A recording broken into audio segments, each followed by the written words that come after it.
الحمد لله الذي كل يوم هو في شأن يفعل ما يشاء ويهدي من يشاء ويغفر لمن يشاء وهو على كل شيء قدير. هو الأول والآخر والظاهر والباطن وهو بكل شيء عليم. وأشهد أن لا إله إلا الله وحده لا شريك له وأشهد أن سيدنا ومولانا محمدا عبده ورسوله أرسله بالحق بشيرا ونذيرا وداعيا إلى الله بإذنه وسراجا منيرا صلى الله تعالى عليه وعلى آله وعلى أصحابه وبارك وسلم تسليما كثيرا كثيرا. أما بعد، فأعوذ بالله من الشيطان الرجيم. بسم الله الرحمن الرحيم. اليوم أكملت لكم دينكم وأتممت عليكم نعمتي ورضيت لكم الإسلام دينا. وقال النبي صلى الله تعالى عليه وسلم: يا أبا سفيان جئتكم بكرامة الدنيا والآخرة. وقال النبي صلى الله تعالى عليه وسلم: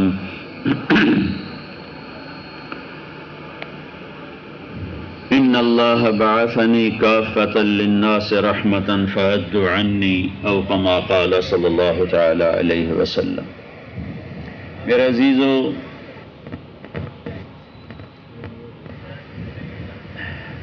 اللہ تعالیٰ کی بارگاہ میں کامیاب ہونے کے لیے، اس دنیا میں ایک اچھی زندگی گزارنے کے لیے اللہ نے اپنے علم کامل سے ایک راستہ دیا ہے زندگی گزارنے کا، جس کا نام ہے اسلام. ان الدین عند اللہ الاسلام. اب ایک ہی راستہ ہے جس کا نام ہے اسلام. کیا اس کے علاوہ بھی کوئی راستہ اللہ منظور کرے گا؟ وَمَن يَبْتَغِ غَيْرَ الْإِسْلَامِ دِينًا فَلَن يُقْبَلَ مِنْهُ. اب اسلام کو چھوڑ کر کسی بھی راستے پر جو چلے گا وہ اللہ کی بارگاہ میں قبول نہیں ہے. اب صرف ایک ہی ہے. ہر دور میں ہر نبی کا مذہب دین سچا، پھر اس کے بعد دوسرے نبی، پھر اس کے بعد دوسرے نبی، پھر اس کے بعد اگلے نبی. تو بنیادی تعلیمات کبھی نہیں بدلی، وہ ہمیشہ ایک ہیں. شرع لکم من الدین ما وصى به نوحا والذی اوحینا الیک وما وصینا به ابراہیم وموسى وعیسى ان اقیموا الدین ولا تتفرقوا فیہ.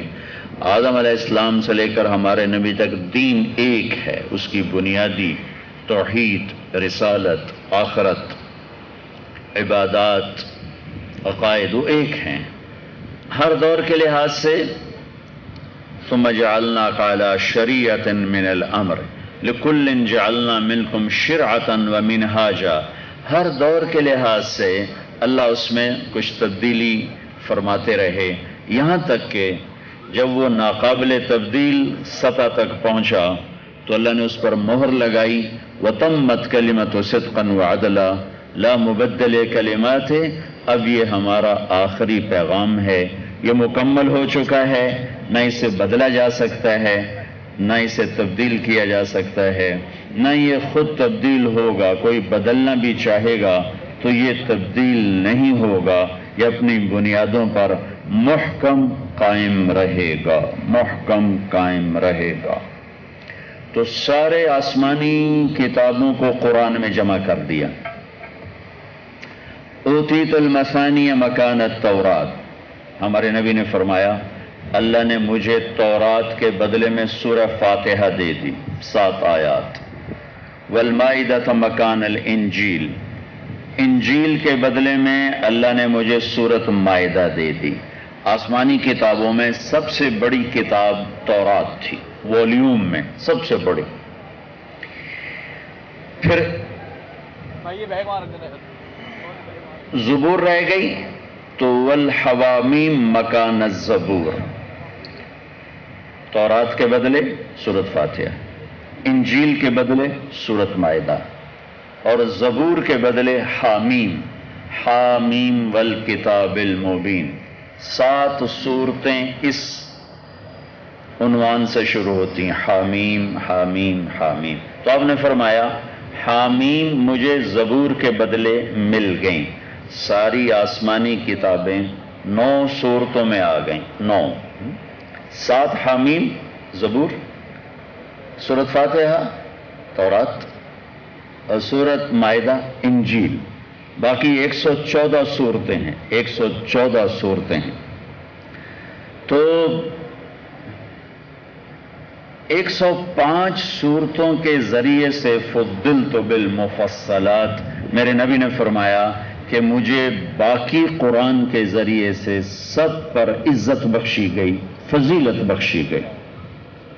اختم بکتابہم الکتب، ان کی کتاب پر کتابیں ختم، وبدینہم الادیان، ان کے دین پر دین مکمل، وبشریعتہم الشرائع، ان کی شریعت پر شریعتیں مکمل، اور آپ کی نبوت پر نبوت مکمل۔ ما کان محدث ضب، گوہ کو کہتے ہیں، یہ گوہ جب تک نہ تجھے نبی مانے میں نہیں تجھے نبی مانتا۔ اب وہ مطمئن ہے کہ مویا تا بندہ نہیں بول سکتا تو اس کتوں بولنا ہے، تو جیندی نہیں بولندی نہیں، تو ایسے ہو کے کھڑا ہو گیا، اے آکھے تو نبی دا تاں گل بنی تو کوئی نہیں بننی۔ اسے کیا خبر کس سے واسطہ پڑا؟ تو آپ نے اس کو یوں دیکھا، جس کی مردہ گوہ مانتی تھی اس کی آج زندہ امت نہیں مان رہی۔ آپ نے یوں دیکھا، آپ نے کہا یا ضب، اے گوہ، وہ گوہ کی گردن کوئی نہیں ہوتی، وہ چوڑی ہوتی، تو اس نے ایک دم آنکھیں کھولی اور اپنا منہ ایسے اوپر اٹھایا اور اپنے اگلے بازو، اگلے جو اس کے پاؤں ہیں ان کا سہارا لے کر یوں پورا اٹھ گئی ایسے، اور اتنے زور سے بولی کہ ساری محفل میں گونج اٹھی، کہنے لگی لبیک وسعدیک یا زین من وافا یوم القیامہ، ہو لبیک حاضر یا رسول اللہ، وسعدیک اجے میرے باغ کتھوں جاگ اٹھے کہ مینو دو جان دا سردار بلائی جاندہ ہے، اے میرے باغ کتھوں جاگ اٹھے، لبیک وسعدیک۔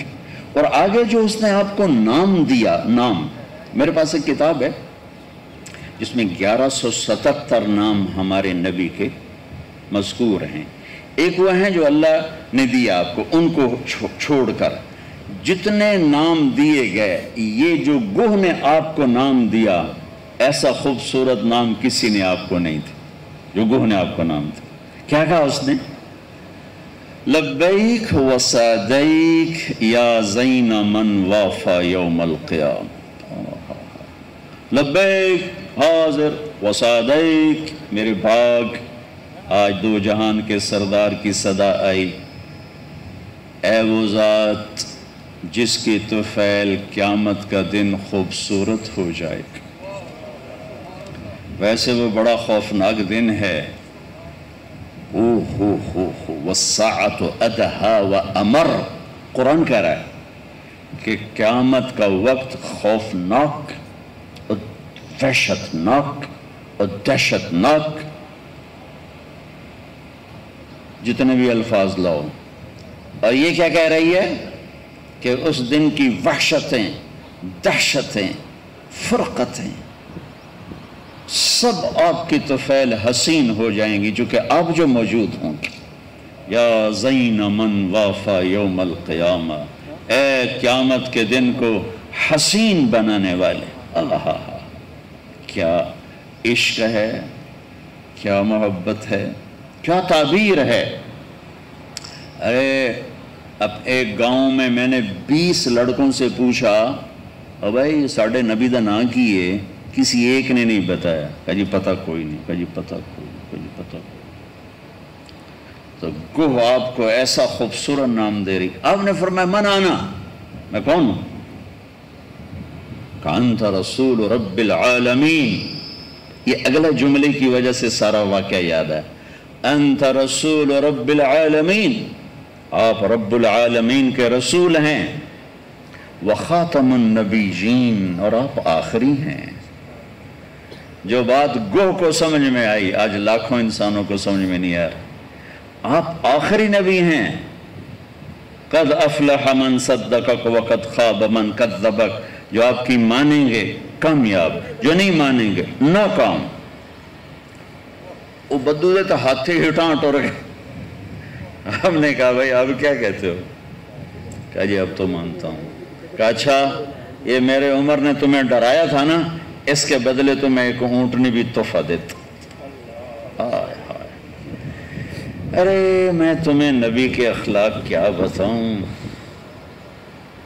نہ تم پڑھتے ہو نہ کوئی پڑھاتا ہے، تو تمہیں کہاں سے آئیں گے؟ پہلا کام ماں باپ کا تھا، وہ بھی لگے ہوئے ہیں. کتنے اے آئے کتنے بی آئے. 3 سال کا بچہ پیمپر لگا ہوا پیشاب اندر ٹیچر کے پاس چھوڑ کے آ رہے. آج کے ماں باپ بڑے ظالم ہیں. 3 سال کے بچے کو اسکول ڈالتے ہیں. جو ماں 2 بچے نہیں سنبھالتی وہ ایک ٹیچر سے 30 بچے سنبھالنے کی کیسے توقع رکھتی؟ یہ کام ماں باپ کا تھا، ماں کا تھا، خاص طور پہ ماں، کہ ماں فارغ ہو کر اولاد کو ٹائم دے. اس کو اور کوئی کام نہیں، اس کے ذمہ کوئی جاب نہیں، اس کے میں صرف اولاد کو بنانا ہے. لیکن نہیں ہو رہا. دکھ درد کی بات ہے. اسماعیل اور ان کی ماں اکیلے تھے نا، کوئی کام نہیں تھا، صرف اسماعیل محور تھا. تو 7 سال کے بچے کو ابا نے کہا تجھے ذبح کرنا ہے، اور وہ کہتا ہے دیر کیوں کرتے ہو، کرو. یہ ماں نے ٹائم دیا تھا. آج کی ماں ٹائم نہیں دیتی اولاد کو. مالداروں کے بچے نوکر پالتے ہیں اور غریبوں کے بچے رول کھول کے پل جاتے ہیں. ماں کے پاس ٹائم کوئی نہیں. کبھی ساس کی لان تان، کبھی سسر کی لان تان، کبھی خامد کی لان تان، کبھی نندوں کی لان تان، کبھی دیور کی لان تان. وہ بیچاری شٹل کاک بنی ہے، کبھی ادھر سے تھپڑے کبھی ادھر سے تھپڑے. اور اگر ایسا ماحول نہیں ہے تو خود غافل ہے، ہوش ہی کوئی نہیں. اب میرا سرمایہ کیا ہے؟ وہ سرمایہ ڈگری کو سمجھ رہی، وہ سرمایہ دولت کو سمجھ رہی. عبدالخالق سمجھے گا میرا سپیریئر میرا سرمایہ ہے. ارے تمہارا سب سے بڑا سرمایہ تمہاری اولاد ہے. یہ انسان بن گئے تو تم قبروں میں بادشاہ بن جاؤ گے. یہ جانور بن گئے تو تمہاری قبروں کے اندھیرے اور بڑھ جائیں گے. اور صرف پیسہ کمانے والا انسان وہ جانور ہے، انسان نہیں ہے. پیسے پہ پیسہ، پیسے پہ پیسہ، یہ زندگی ہے، اس کا نام زندگی ہے. اور بھی دکھ ہیں زمانے میں محبت کے سوا، راحتیں اور بھی ہیں وصل کی راحت کے سوا. 3 سال کا بچہ اسکول جا رہا ہے، آگے 30 بچوں کو وہ پڑھانے والی ہے. آگے اس کی تنخواہ تھوڑی ہے، چونکہ تعلیمی ادارے نہیں کاروباری ادارے ہیں. اور کاروبار کا کیا ہے؟ پیسے تھوڑے دو کم زیادہ لو. یہ کاروبار ہے. جو تھوڑے پیسوں پہ آ جائے اینو رکھ لو، اور کام زیادہ پیسے کم. یہ ایک لطیفہ ہے، عبدالخالق ناراض نہ ہو جائے. وہ ایک ٹیچر کہہ رہی تھی بچوں بولو CUP سپ. بچوں نے کہا مس CUP کپ ہوتا ہے؟ کہ نہیں بچوں CUP سپ. کہ مس CUP کپ ہوتا ہے؟ کہا میرے بچوں اتنی تھوڑی تنخواہ میں CUP سپ ہی رہے گا، CUP کپ نہیں ہو سکتا. ایڈٹ نہ کرنا اس کو.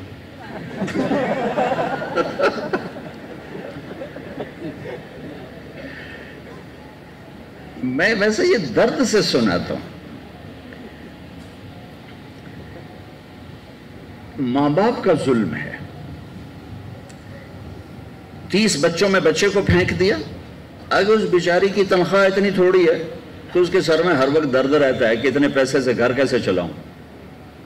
اور پھر جب وہ بچہ واپس آتا ہے تو ماں گود نہیں دیتی، ماں کارٹون کے آگے بٹھا دیتی. کدی پنک پینتھر آ گیا، کدی ٹام جیری آ گیا، وہ ویکھ ویکھ ویکھ ویکھ انہوں ابا بھی ٹام جیری نظر آمدا ہے، اماں بھی ٹام جیری نظر آمدی، کدی انہوں ابا پنک پینتھر نظر آمدا ہے، کدی انہوں اماں پنک پینتھر نظر آمدی. ہم نے اس کے سارے نیوران جو ہے نا تباہ کر کے رکھ. یاد رکھو 7 سال تک بچہ پڑھنے لکھنے سے نہیں سیکھتا، دیکھنے اور سننے سے سیکھتا. اگر آپ اس کو پڑھائی لکھائی پہ لگائیں گے تو اس کا سب نیوران جل جائے گا اور اس کی فائلیں بند ہو جائیں گی، بند ہو جائیں گی، بند ہو جائیں گی. لیکن مجھے پتہ ہے میری کوئی نہیں سنے گا، لیکن مجھے کہنا ہے اگرچہ بت ہیں جماعت کی آستینوں میں، مجھے ہے حکم اذان لا الہ الا اللہ. مجھے پتہ ہے میری نسل برباد ہو رہی ہے، ماں باپ کر رہے ہیں. مجھے اسکول والوں سے گلہ نہیں، ماں باپ سے گلہ ہے. تم کیوں پاگل بنے ہو، اتنی چھوٹی عمر کے بچوں پر یہ ظلم ڈھاتے ہو، اپنا ٹائم کیوں نہیں نکالتے ہو، اپنی گود کیوں نہیں دیتے ہو. ماں کی گود سب سے بڑا اسکول ہوتا ہے، سب سے بڑا مدرسہ ہوتا ہے. ارے تنہم داغ داغ شد پنبا کجا کجا نہم. اتنے زخم ہیں کہ پھمبے ہی ختم ہو گئے ہیں، نہ مرہم ملتا ہے نہ پھمبے ملتے ہیں. بس ایک فریاد بن کے پھر رہا ہوں. صبح ہوگی مقدر میں دیکھنی تو دیکھ لیں گے، اللہ راضی ہو جائے تو بس کام بن جائے گا. ایک اور واقعہ سناتا ہوں نبی کے اخلاق. حنین کی جنگ میں شکست ہوئی، صحابہ بھاگے، ابتدا میں شکست ہوئی. ایک صحابی دوڑ رہے تھے، ان کا پاؤں نبی کے پاؤں پر آ گیا اور جوتا وہ جنگ والا. تو آپ کو ایک دم تکلیف ہوئی، آپ کے ہاتھ میں چھڑی تھی، آپ نے یوں ماری، اوجاع تھا نہیں. ارے یہ کیا کیا؟ تو انہوں نے میرا پیر ہی مسل کے رکھ دیا، مجھے اتنا درد ہوا ہے. لیکن وہ بھاگ رہے تھے، لیکن ان کے کانوں میں آواز پڑ گئی کہ میرے نبی کہہ رہے ہیں اوجاع تھا نہیں. ارے تو انہوں نے مجھے دکھ دیا، کہنے لگے میرا تو سینہ کٹ گیا. اب میں انتظار میں تھا کہ اب وحی آئے گی میری ہلاکت کا اعلان لے کر. لہٰذا دن گزر گیا، رات آ گئی، مجھے نیند نہیں آئی، میں جاگتا رہا اور صبح کا انتظار کر رہا تھا کہ اب جبریل آئیں گے اور میری ہلاکت کا پیغام لائیں گے کہ میں نے 2 جہان کے سردار کو دکھ پہنچایا. فجر کی نماز کے بعد اعلان ہوا، جس کا پاؤں نبی کے پاؤں پر آیا تھا وہ دربار رسالت میں حاضر ہو. کب اب میرا کلیجہ کٹ گیا. میں نے کہا بس ہو گیا کام، آ گیا کوئی اللہ کا عذاب میرے لیے. کہ میں کہاں پر ڈرتا پہنچا تو آپ مجھے دیکھ کر مسکرائے اور فرمایا میرے دوست کل میں نے آپ کو چھڑی ماری تھی، میں آپ سے معافی چاہتا ہوں. چھڑی کہاں ماری تھی؟ لوہے کی زرہ، لوہے. اب تو میں نے ایسے چھوٹی مارو کوئی پتہ نہیں لگے گا کیونکہ چھڑی تو باریک سی ہوتی، اور انہوں نے لوہا پہنا ہوا تھا. کہ کل میں نے آپ کو چھڑی ماری تھی، معافی چاہتا ہوں، اور اس کے بدلے یہ 60 اونٹنیاں آپ کو تحفہ دیتا ہوں، آپ قبول بھی فرمائیں اور معاف بھی فرمائیں. یہ میرے نبی کے اخلاق تھے. جسے معاف کرنا نہیں آتا وہ کبھی عزت نہیں پا سکے گا. جو بدلہ لینا اپنی بڑائی سمجھتا ہو وہ لٹ پٹ جانے کی سوا کچھ نہ اس کے ہاتھ میں آئے گا. معاف کرنا میرے اللہ کی صفت، اللہ سے بڑا کون ہے. معاف کرنا میرے نبی کی صفت، ان سے بڑا کون ہے. اور میرے نبی نے فرمایا صبر کر کے معاف کر کے سہ جانا، عزت میں کمی آئے تو میرے کو لا کے لے لے زام.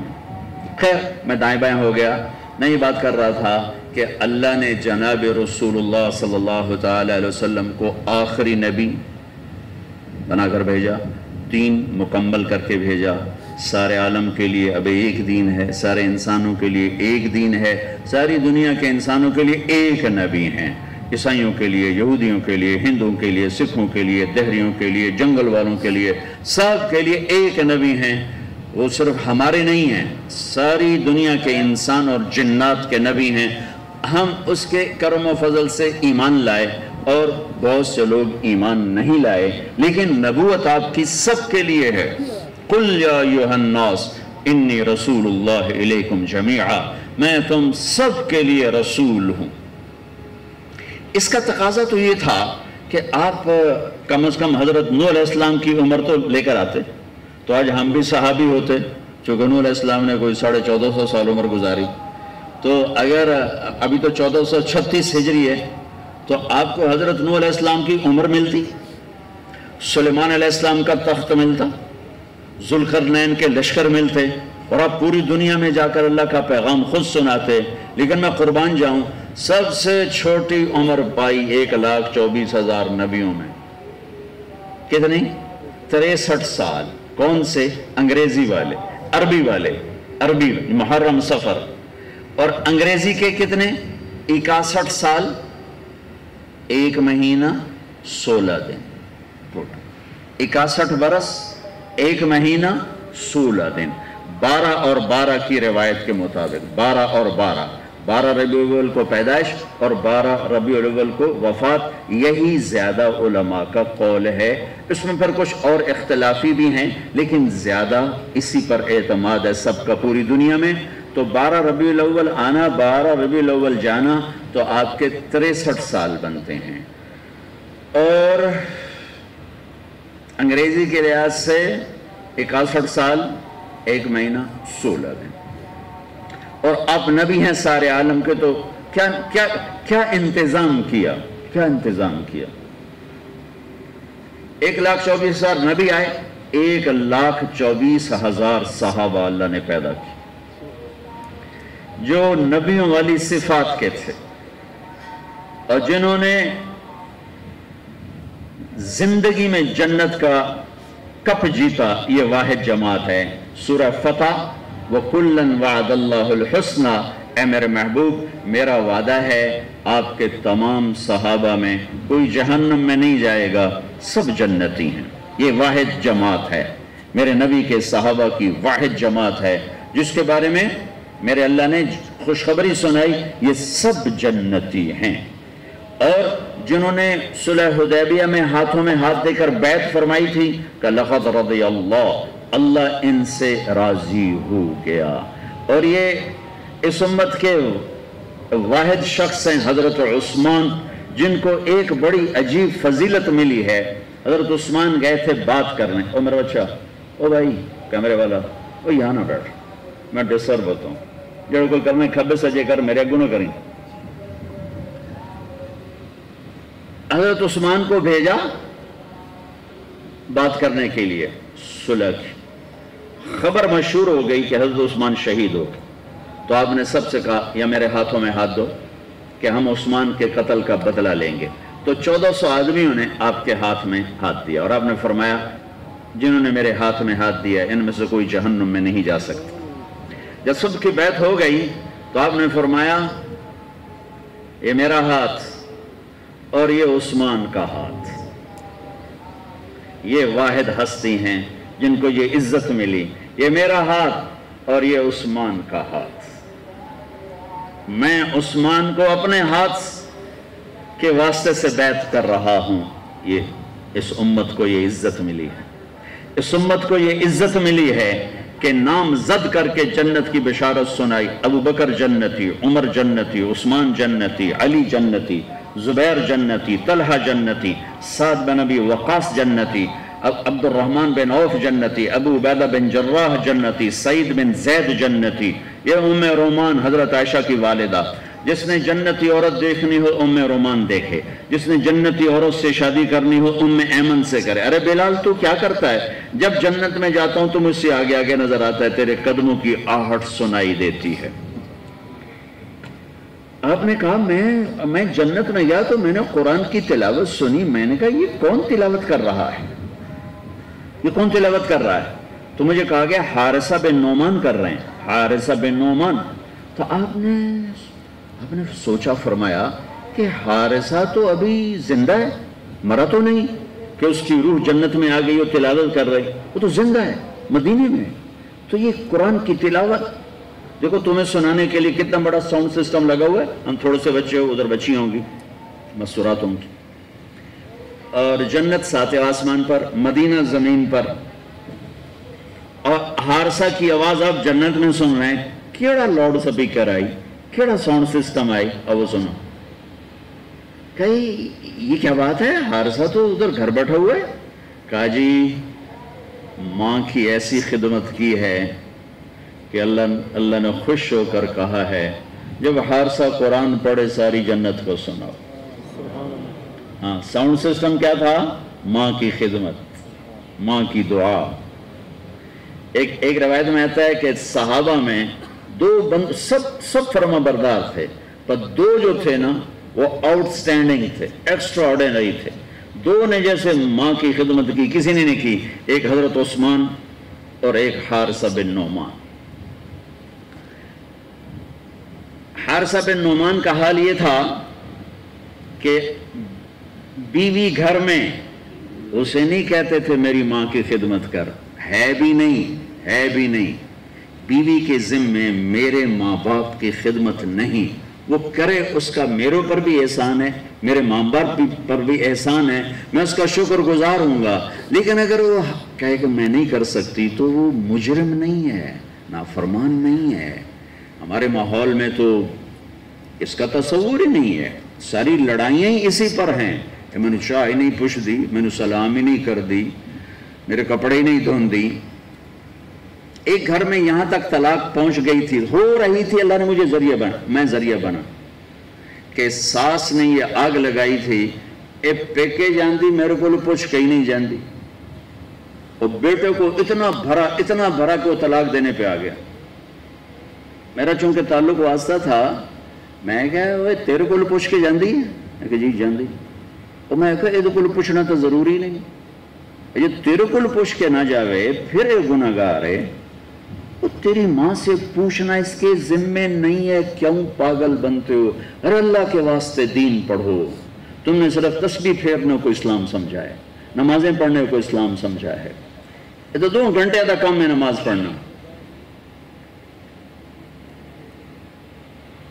پوری زندگی سیکھو بچوں، تمہاری شادیاں ہونے والی ہیں، اور ہمارا سسرالی معاشرہ بہت ظالم ہے. میں درد سے بولتا ہوں، اسی ملک میں رہتا ہوں، اپنے خاندان میں دیکھتا ہوں، باہر دیکھتا ہوں، پھر کہانیاں سنتا ہوں، فون سنتا ہوں. اب تو سننے چھوڑ دیے، میرا کلیجہ پھٹ گیا. میں کسی کے آنسو کہاں جا کے پوچھوں.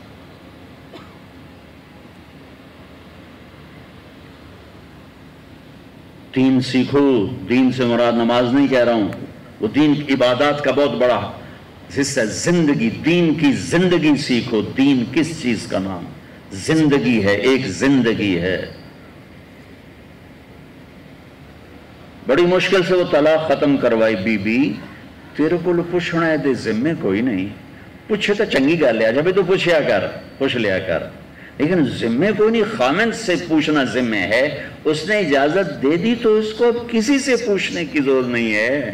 لیکن یہ میرے معاشرے کا ظلم ہے.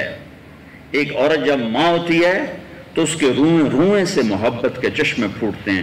جب وہ ساس بنتی ہے تو میں درد سے کہہ رہا ہوں، طنز سے نہیں، درد سے. مجھے درد ہے، مجھے اس کا بھی درد ہے کہ اگر یہ میری بہن اس حال میں مر گئی تو اس کی نمازیں اس کو آگ سے بچا نہیں سکیں گی.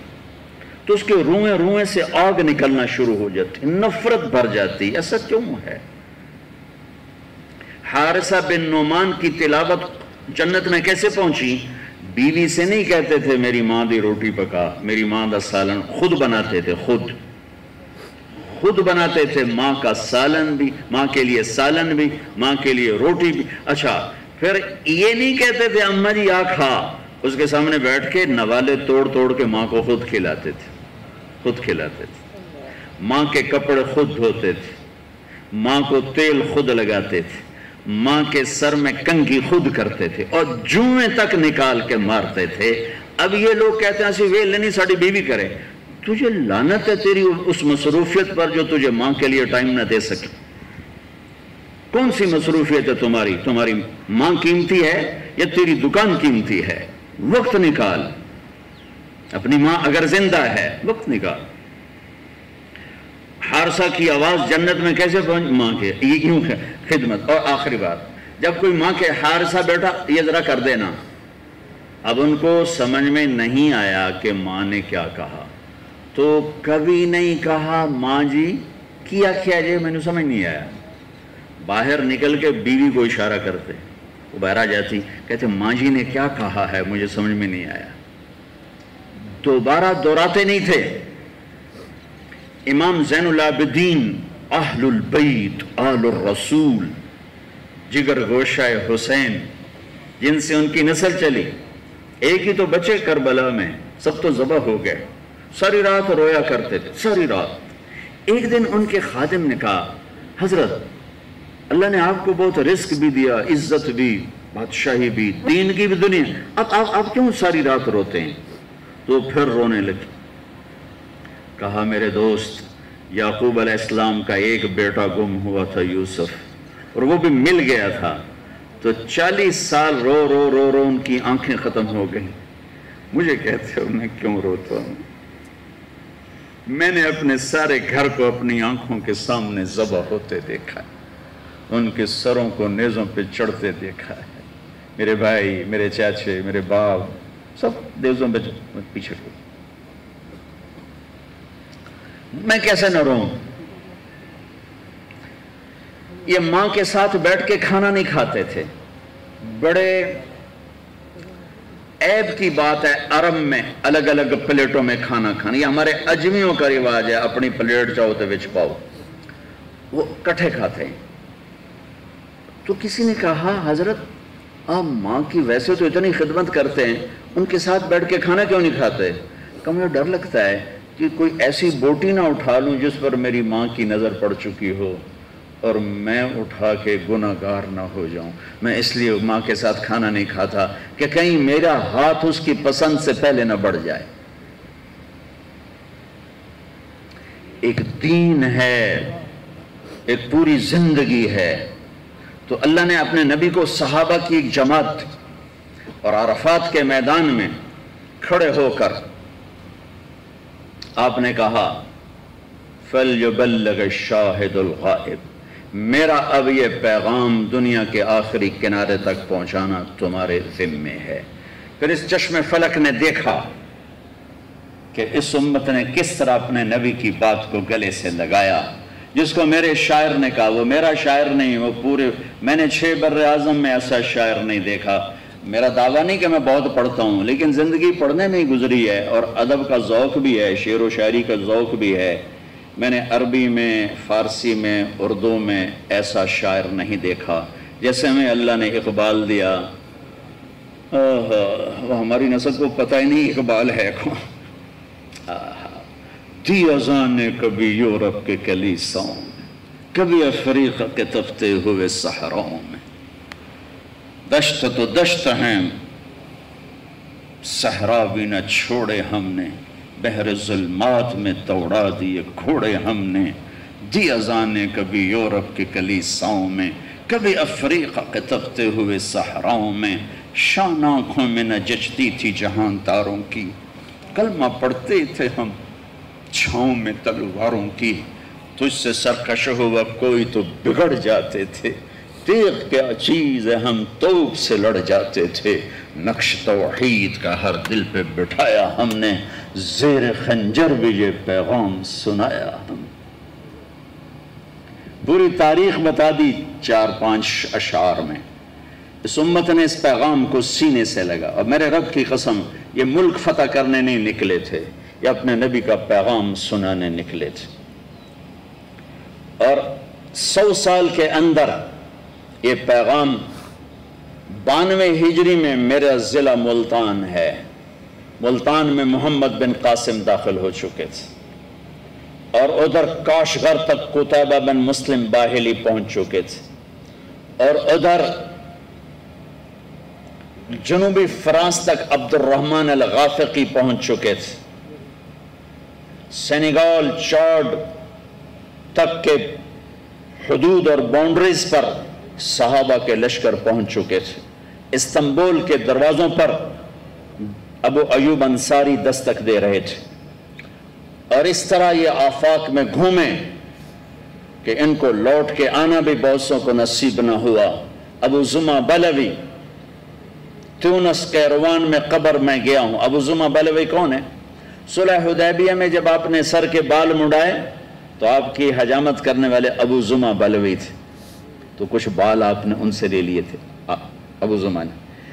جہاں آپ کی قبر مبارک ہے ساتھ ہی بال بھی وہیں دفن ہیں، بال بھی وہیں دفن۔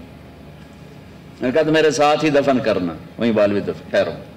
ابو لبابہ انصاری تیونس میں ہیں، رفیع انصاری لیبیا میں ہیں، عبد الرحمن بن عباس شمالی افریقہ میں ہیں، کثیر بن عباس شمالی افریقہ میں ہیں، عقبہ بن نافع الجزائر میں ہیں، اور عبد الرحمن الغافقی جنوبی فرانس میں ہیں، اسد بن فرات یہ سسلی صقلیہ میں ہیں، قسم بن عباس سمرقند میں ہیں، عبد الرحمن بن سمرہ خراسان میں ہیں، سجستان یہ افغانستان کا پرانا نام ہے سجستان، اور اس میں پورا بلوچستان بھی شامل تھا، خزدار، کلات، یہ سب سجستان کا حصہ تھا۔ عبد الرحمن بن سمرہ سجستان میں قبر بنی ہے۔ فضل بن عباس ملک شام، ابو دردہ ملک شام، سلمان فارسی عراق، عقبہ بن عامر الجہنی مصر، عمر بن عاص مصر، یوں قبریں پھیلتی چلی گئیں اور دین زندہ ہوتا چلا۔ خالد بن ولید حمص، بلال دمشق، ابو دردہ دمشق، معاذ بن جبل اردن، عبد الرحمن معاذ اردن، ابو عبیدہ بن جراح اردن، عبادہ بن سامت اردن، زرار بن ازور اردن۔ ایک لائن ہے 25,000 سوئے ہوئے ہیں، چند قبریں ہیں، باقی زمین کے اندر سوئے ہوئے ہیں۔ گردش ایام نے ان کے نشان مٹائے، پر اللہ کے علم سے تو نہیں مٹ سکتے۔ یوں گھروں سے نکلے، جو میں شعر پڑھا کرتا ہوں ان پہ فٹ آیا، میں تو ایسے ہی پڑھتا ہوں، اصل تو ان پہ فٹ آتا تھا، کبھی عرش پر، کبھی فرش پر، کبھی ان کے در، کبھی در بدر، ہمیں عاشقی تیرا شکریہ، میں کہاں کہاں سے گزر گیا۔ 92 ہجری سے پہلے ہمارے ملک میں اسلام داخل ہو چکا تھا۔ جنوبی ہند جتنا ساحلی بیلٹ ہے، گجرات کا علاقہ، سری لنکا کا علاقہ، مالدیپ کا علاقہ، یہ کاٹھیا واڑ کا علاقہ، یہاں یمن کے تاجروں نے اسلام پھیلایا۔ ہمارا تاجر جھوٹ کے سوا کچھ نہیں جانتا، الا کچھ سچے بھی ہیں، سود کے سوا کچھ نہیں جانتا، کچھ اس سے بچے ہوئے بھی ہیں۔ ہیرا پھیری کو تجارت کہتا ہے، دھوکے کو تجارت کہتا ہے، ملاوٹ کو تجارت کہتا ہے، ہڑپ کر جانے کو کاروبار کہتا ہے۔ لیکن پہلی صدی کا تاجر، اس نے مال بھی بیچا اور کلمہ بھی پھیلا دیا۔ انڈونیشیا سورا تاجروں سے فتح ہوا، تاجروں کے ذریعے سے اسلام پھیلا۔ 92 ہجری میں یہاں اسلام آیا، میرا ضلع ملتان تک، اور کئی صدیاں سانگھڑ کے پاس ایک شہر تھا منصورہ، جو اب مٹ چکا ہے، ٹھیکریاں پڑی ہیں اور ایک مسجد کا کھنڈر ہے، باقی وہ ختم ہو چکا ہے۔ کبھی دریائے سندھ کی ایک شاخ ڈیلٹا بناتے ہوئے یہاں سے گزرتی تھی، اور پوری دنیا سے بحری قافلے یہاں آ کر رکا کرتے تھے۔ بہت بڑا اسلامی مرکز رہا منصورہ، سندھ میں اسلام پہلے آیا۔ محمود غزنوی رحمت اللہ علیہ انٹر ہوئے اور انہوں نے یہاں فتوحات کی، سلطنت قائم نے کی۔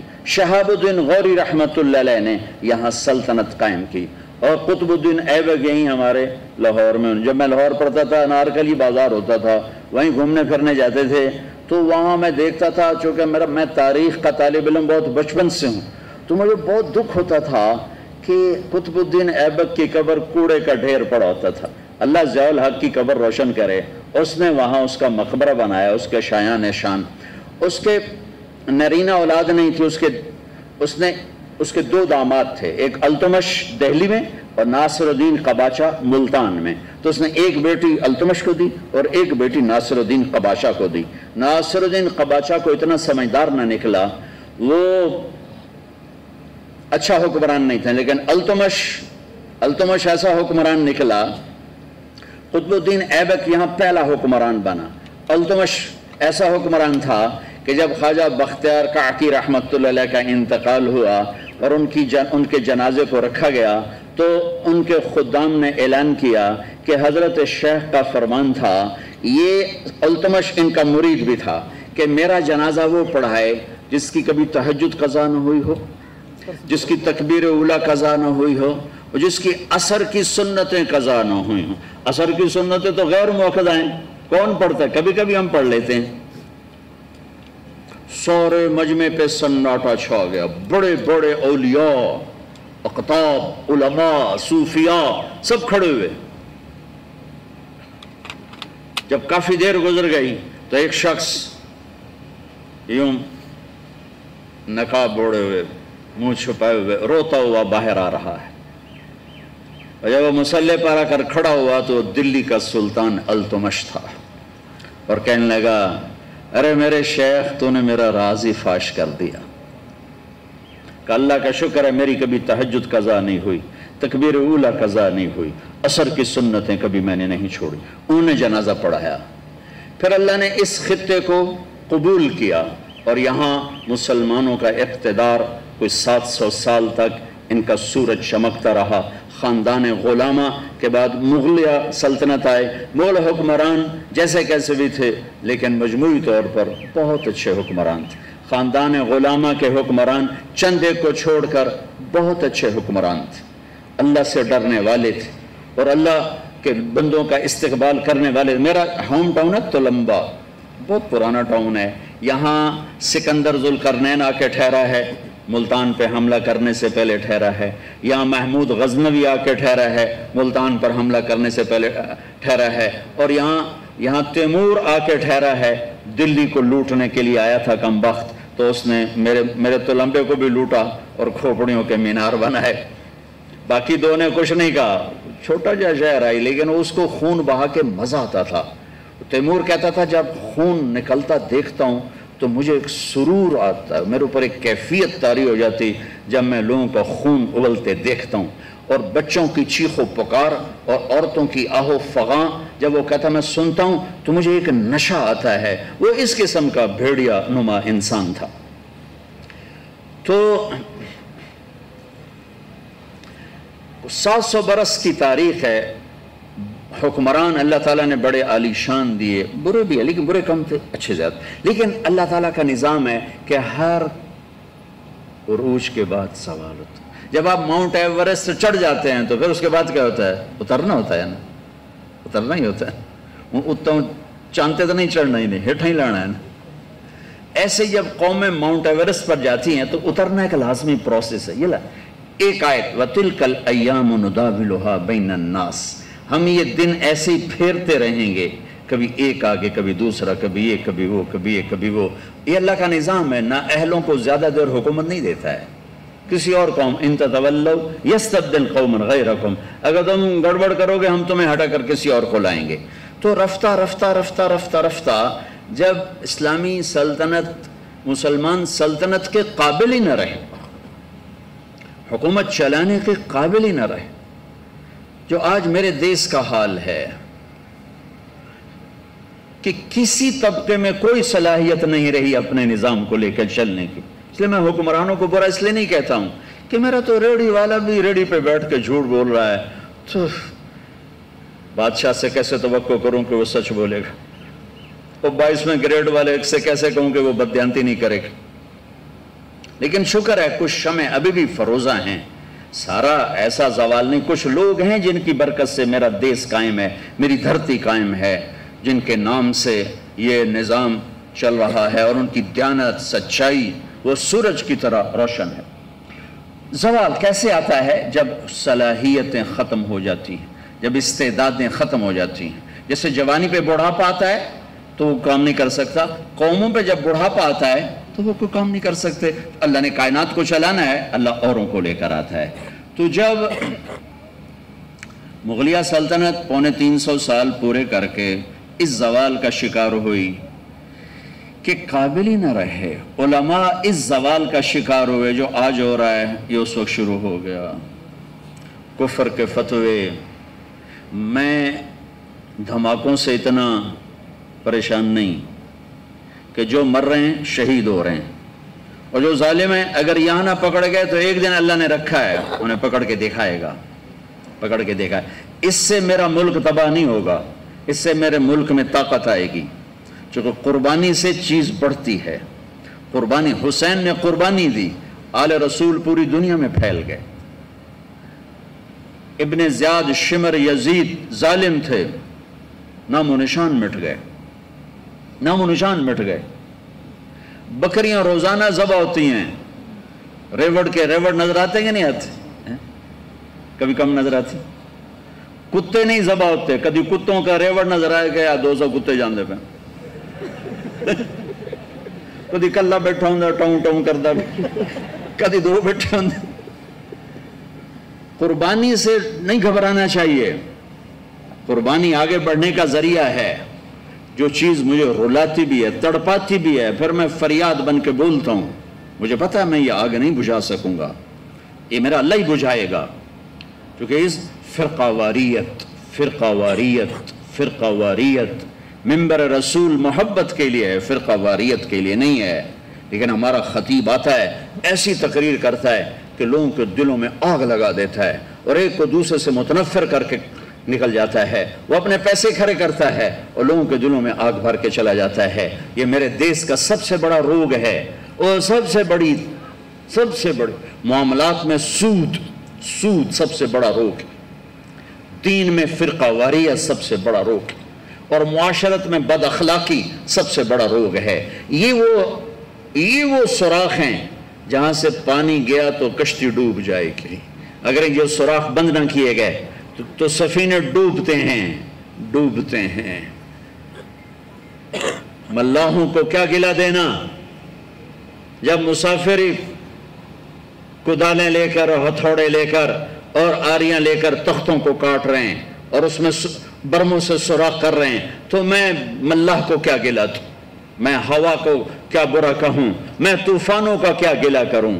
تو ادھر ادھر کی نہ بات کر، یہ بتا کہ قافلہ کیوں لوٹا، مجھے راہزنوں سے گلہ نہیں، تیری راہبری کا سوال ہے۔ تو ایک کفر کی منڈی لگ گئی اور حکمران صلاحیتیں ختم کر بیٹھے، تو اللہ تعالیٰ نے ایک قوم کو 7 سمندر پار بھیجا۔ جہانگیر کے سر میں درد تھا، اس وقت یہ مدراس پہ انگریز اپنی کالونیاں بنا چکے، اس کو ٹھیک نہیں ہوتا تھا، تو ایک انگریز ڈاکٹر نے اس کو ایلوپیتھی تو فوری اثر کرتی، اسے گولی دی، وہ ٹھیک ہو گئے، ایک دم ٹھیک ہو۔ کہا کیا مانگتے ہو؟ کہا جی مجھے ہمیں تجارت کی اجازت دیجیے۔ اس نے اجازت دے دی، تو اس کے ایک وزیر نے کہا بادشاہ سلامت مجھے یہ مکار نظر آتے ہیں، ان کو اجازت نہ دیں، یہ کل کو خطرہ بن سکتے ہیں۔ لیکن اس وقت مغلیہ سلطنت سے چھائی ہوئی، کوئی ندی کیڑی اوقات، کیا پدی کا شوربہ، یہ کیا کر لیں گے؟ لیکن وہ وزیر کوئی بڑا ہی سیانا تھا جو آگے دیکھ رہا تھا۔ تو محمد شاہ رنگیلا 22 سال حکومت کر کے شراب عورتوں میں ڈوب کے زندگی گزار کے مر گیا۔ 22 برس کی حکمرانی کوئی چھوٹی حکمرانی نہیں ہوتی۔ اس میں نادر شاہ درانی کا، تیمور نے لوٹا تغلقوں کے دور میں، اور نادر شاہ درانی نے حملہ کیا محمد شاہ رنگیلی کے دور میں، اور کوہنور، اب نام سنے؟ کوہنور میں نے دیکھا ہے 2-3 دفعہ انگلینڈ میں، ملکہ وکٹوریا کے تاج میں ہے، لیکن اب اس کی وہ شان نہیں ہے، اس کو انہوں نے 3 حصوں میں 3 ٹکڑوں میں کر دیا ہے، 3 ٹکڑے بنا دیے ہیں، تو وہ ایک سلیم میں ہے اور 3 ایسے پٹی میں رکھے ہوئے ہیں، لہذا اس کا وہ نام اب اس پہ نہیں لگ سکتا۔ علاؤ الدین خلجی ایک بہت نیک حکمران گزرا ہے، خلجی خاندان کا، 35 برس حکومت کی۔ اس نے دکن کا ایک شہر تھا دیوگری، اس پہ کیا حملہ۔ جب خزانے کا دروازہ کھولا تو اس میں ایک ہیرا پڑا ہوا تھا، وہ ہیرا اتنا بڑا تھا کہ علاؤ الدین خلجی کے منہ سے نکلا، کوہ نور، یہ تو نور کا پہاڑ ہے، کوہ نور، یہ تو نور کا پہاڑ ہے۔ وہاں سے وہ اس کا نام پڑ گیا کوہ نور۔ تو جب بیچ میں تاریخ بھی سنا رہا ہوں اور کچھ اپنے ملک کے بعد سنانا چاہتا ہوں، پتہ نہیں میں پورا کر سکوں نہ کر سکوں، جو کچھ یادداشت میں ہے، کوئی پڑھ کے نہیں ہے، جو کچھ یادداشت میں ہے وہ آپ سے شیئر کر رہا ہوں۔ وہ نادر شاہ نے کہا وہ کو نور کی طرح ہے، تو پتہ نہیں سارا خزانہ دیکھ لیا، نہیں ملا۔ پھر اس نے محمد شاہ رنگیلے کے آدمی کو پیسے لگائے، کہا جی وہ اس کے پگڑی میں چھپا ہوا ہے، یہاں رکھتا ہے۔ تو اس نے ضیافت کی، ضیافت کہنے لگا کہ محمد شاہ اب تو ہم بھائی بھائی بن چکے ہیں، 3 دن قتل عام کیا کمبخت نے دلی میں، اب تو ہم بھائی بھائی بن چکے ہیں، تو ہم نا دستار اپنی تبدیل کریں، تو میرا بھائی میں تیرا بھائی، اپنی پگڑی اتار، اس کی پگڑی اتار کے اپنے سر پہ رکھ لی، اس کی اتار کے اس کے بس سر پہ رکھ لی۔ وہ بیچارہ نہ کہنے کا نہ سننے کا، محکوم بیچارے کی کیا طاقت ہوتی بھی، او گیا کون ہو۔ وہاں سے آیا احمد شاہ ابدالی کے پاس، افغانستان سے پھر انگریزوں نے قابو میں کیا، پھر اسے ملکہ وکٹوریہ تک پہنچایا گیا، تو انگریز یہاں انٹر ہوا۔ کب انٹر ہوا؟ جب ہم زوال کا شکار تھے۔ اب آپ حیران ہوں گے، جب صرف 2 لاکھ کے ساتھ، کبھی 2 لاکھ سے زیادہ گورا اس ملک میں نہیں رہا، اور 20 کروڑ انسانوں پر حکومت کی۔ کس لیے کی؟ کہ وہ آپس میں لڑ لڑ کے مر رہے تھے، آپس میں لڑ لڑ کے فنا ہو رہے تھے، اور اجتماعی سوچ ختم ہو گئی تھی، اجتماعیت ختم ہو گئی تھی۔ تو 1757 میں سراج الدولہ کو شکست ہوئی، اور وہ اس کا حقدار تھا کہ اسے شکست ہوتی۔ سازش چھوٹا سا بہانہ ہے، سازش ہوئی، میر جعفر مل گیا، لیکن میر جعفر کا ملنا شکست کا سبب نہیں ہے، سبب نااہلی ہے۔ سراج الدولہ دن کے 12 بجے اٹھتا تھا، پورے بنگال کا بادشاہ، اور اس کے مقابلے میں کلائیو، لارڈ کلائیو، اس کی کلرک کی حیثیت تھی۔ وہ کم وقت دن چڑھنے سے پہلے گھوڑے پہ سوار ہوتا تھا، اور دن چھپنے کے بعد گھوڑے سے اترتا تھا۔ وہ سارا دن گھوڑے کی پشت پر، اور وہ سارا دن رات کنیزوں کے درمیان، لونڈیوں کے اندر سراج الدولہ، اور دن میں سوئے ہوئے ہیں۔ نواب صاحب 12 بجے اٹھیں گے تو شکست تو پھر مقدر ہے۔ میدان ان کے ہاتھ میں ہوتا ہے جو میدان میں کھڑے ہوتے ہیں۔ راگ و رنگ، ناچ گانا، موسیقی، یہ زوال کی نشانیاں ہیں۔ جو قومیں تباہ ہوتی ہیں وہ سارنگی کی سر پہ تباہ ہوتی ہیں، جو قومیں سر اٹھاتی ہیں وہ تلوار کی جھنکار پہ سر اٹھاتی ہیں، وہ تیر کی سنسناہٹ پہ سر اٹھاتی ہیں۔ میری ساری نسل گانے بجانے میں ڈوب چکی ہے، اور میرے دانشور اس کو تہذیب اور ثقافت کا نام دینے کے لیے سارے زور لگا رہے ہیں۔ ارے مجھے چھوڑ دو، میری بات دیوار پہ مار دو، پاگلو اپنے شاعر کو پڑھ لو جس کو تم سارے مانتے ہو۔ تجھ کو بتاتا ہوں کہ تقدیر امم کیا ہے، شمشیر و ثنا اول، طاؤس و رباب آخر۔ جب قومیں اٹھتی ہیں تو ان کے نغمے تلوار کی جھنکار ہوتی، گھوڑوں کی ہن ہناہٹ ہوتی ہے۔ ولادیات ذبحان، قربان جو میرا اللہ گھوڑوں کے ہن ہنانے کی قسم اٹھا رہا ہے۔ ہائے ہائے ہائے، ولادیات ذبحان فالموریات قدحا فالمغیرات صبحا فاثرن به نقعا ووسطن به جمعا۔ تیمور نے دنیا فتح کی، کبھی محل میں زندگی نہیں گزاری، خیموں میں کم وقت سوتا رہا، ساری زندگی خیموں میں سویا۔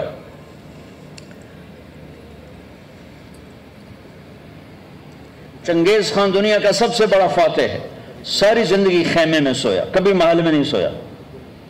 اس کی اولاد نے سونے چاندی کے گھر کھڑے کر دیے، وہ موت تک خیمے میں سویا۔ کہ آؤ میں تمہیں بتاؤں کہ قوموں کی تقدیر کیا ہے، بلندی کب آتی ہے، زوال کب آتا ہے۔ جب شمشیر ہوتی ہے، تیر و تلوار کے نغمے ہوتے ہیں تو یہ اوپر اٹھتے ہیں، اور جب تان سین ہوتے ہیں اور طبلے کی تھاپ ہوتی ہے اور سارنگی کی سر ہوتی ہے اور گانے والی کیا آواز ہوتی ہے، تو پھر وہ قومیں سو جاتی ہیں، ڈوب جاتی ہیں، ہلاک ہو جاتی ہیں، تباہ ہو جاتی ہیں۔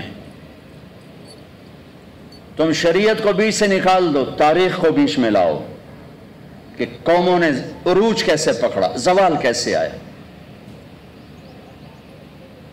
سارے حکمران ڈوبے ہوئے تھے سارنگیوں میں، کنیزوں میں، تو اللہ نے انگریز بھیجا، جاؤ ان سب کو جوتے مارو اور ان کو تخت سے کان سے پکڑ کے اتار دو۔ آخری میں ٹیپو سلطان تھے، لیکن جب کوئی قوم ڈوبتی ہے تو ایک فرد مشکل سے ہی کسی کنارے لگا سکتا، لہذا وہ اپنی جان کی قربانی دے گئے۔ 1799 4 مئی 1799 دریائے توی وہاں بہتا ہے، اس میں اپریل کے اینڈ میں سیلاب شروع ہو جاتے ہیں اور فوجیں رک جاتی ہیں۔ لیکن میرے اللہ کو مسلمانوں کا اقتدار ختم کرنا تھا تو اس سال موجیں ہی نہیں آئیں، سیلاب ہی نہیں آیا، دریا خشک پڑا تھا، اور انگریز کی مدد کرنے والے کون؟ نظام الدین، حیدرآباد کے مسلمان حکمران۔ مرہٹے تو چلو ہندو تھے، جب ضمیر سوتا ہے، جب حکومتیں کیوں چھینی کہ ٹیپو جیسے شاہ سوار کے لیے، شیر نر کے لیے نظام الدین کی فوج آ رہی، مسلمان فوج آ رہی، اس کے لیے تو انہیں ڈوبنا چاہیے، انہیں مرنا چاہیے، انہیں غلامی کا طوق پہننا ہوگا۔ میرے رب کا نظام ہے، میرے رب کا قانون ہے کہ یہاں نااہل کو نہیں بٹھایا جا سکتا، اہلی آتے ہیں تو نظام چلتا ہے۔ وہاں میر صادق جڑ گیا، ادھر میر جعفر جڑ گیا۔ این جب وہ اگر یہ نہ بھی ہوتا نا تو بھی ہو جانا تھا۔ میر صادق نے کہا بھائی وہ تنخواہ لے لو، فوج انگریز نے حملہ کیا، وہ کہتا آؤ بھائی تنخواہ لے لو، سارے تنخواہ لے لو۔ تو پتہ نہیں کیسے کرائے کے فوجی تھے وہ، تنخواہ لینے کے لیے دوڑ گئے۔ ٹیپو کھانا کھا رہے تھے، نوالا ہاتھ میں تھا کہ شور پڑا کہ جی قلعے کی دیوار ٹوٹ گئی، فوجیں داخل ہو گئیں، کھایا نے بھی چھوڑ دیا۔ شیر کی ایک دن کی زندگی گیدڑ کی 100 سال کی زندگی سے بہتر ہے۔ انہیں پتا تھا اب کوئی راستہ نہیں ہے، اپنی جان کا نذرانہ دیا تو جنرل ہیرس نے کہا آج ہندوستان ہمارا ہے۔ پھر دلی بھی آ گئے، شاہ عالم ثانی کے زمانے میں دہلی میں انگریز داخل ہو گئے،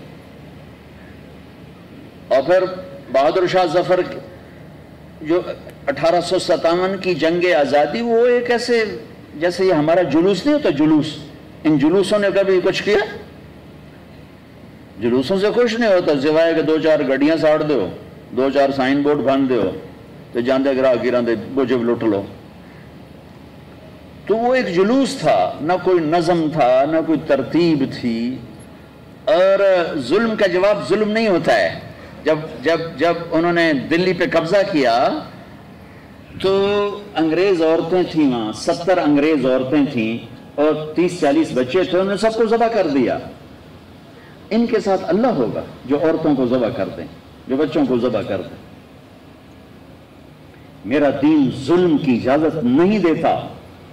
حضرت علی اور یہودی آپس میں جنگ ہو رہی، خیبر قمواس کا قلعہ، ابھی بھی اس کی دیواریں کڑی، میں پچھلے سال گیا تھا وہاں، اس کو دیکھا تھا جا کر، جہاں سے حضرت علی چڑھے دروازہ توڑا تھا، تو اس پر وار کرنے لگے، اس نے منہ پہ تھوک دیا، تلوار پیچھے کر لی کہ چلو دوبارہ۔ کہنے لگے ہیں دوبارہ کیوں؟ مجھے قتل کیوں نہیں کیا؟ تو میرے اوپر چھا گیا تھا کہ پہلے تو میں اللہ کے لیے قتل کر رہا تھا، جب تو نے میرے منہ پہ تھوکا تو مجھے غصہ آ گیا، مجھے ڈر لگا کہ تمہارا قتل میرے غصے کی وجہ سے کہیں نہ ہو، اللہ نہ ناراض ہو جائے، میں تمہیں اللہ کے لیے قتل کر رہا ہوں۔ اس نے کہا میاں مجھے کلمہ پڑھا دے، مجھے نہیں لڑنا۔ اور جب اسلامی لشکر جاتے تھے تو حکم ہوتا تھا کسی بچے کو نہیں قتل کرنا، کسی عورت کو نہیں قتل کرنا، کسی گرجے کے راہب پادری کو نہیں قتل کرنا، بوڑھوں کو نہیں قتل کرنا، درختوں کو آگ نہیں لگانی، درختوں کو نہیں کاٹنا۔ اس نے ناکام ہونا ہی تھا، لیکن اس میں مرزا الہی بخش، نجف خان، نواب شجاع الدولہ، یہ 3 آدمی اس میں ذریعہ بنے، لیکن وہ نہ بھی ذریعہ بنتے تو بھی وہ معاملہ 4 دن بعد پھر ہو جاتا، 4 دن پہلے 4 دن بعد ہوتا، لیکن ان کے ماتھے پر رسوائی کا داغ لگنا تھا، اور ان کی قبروں نے موت تک نحوست دیکھنی تھی، اور ان کی ہڈیوں نے نحوست دیکھنی تھی۔ تو مرزا الہی بخش، نواب شجاع الدولہ اور نجف خان، یہ انگریزوں سے مل کر انہوں نے راستہ بنایا، اور یوں 1857 پر آ کر مکمل زوال ہو گیا۔ اور پنجاب میں رنجیت سنگھ آ گیا،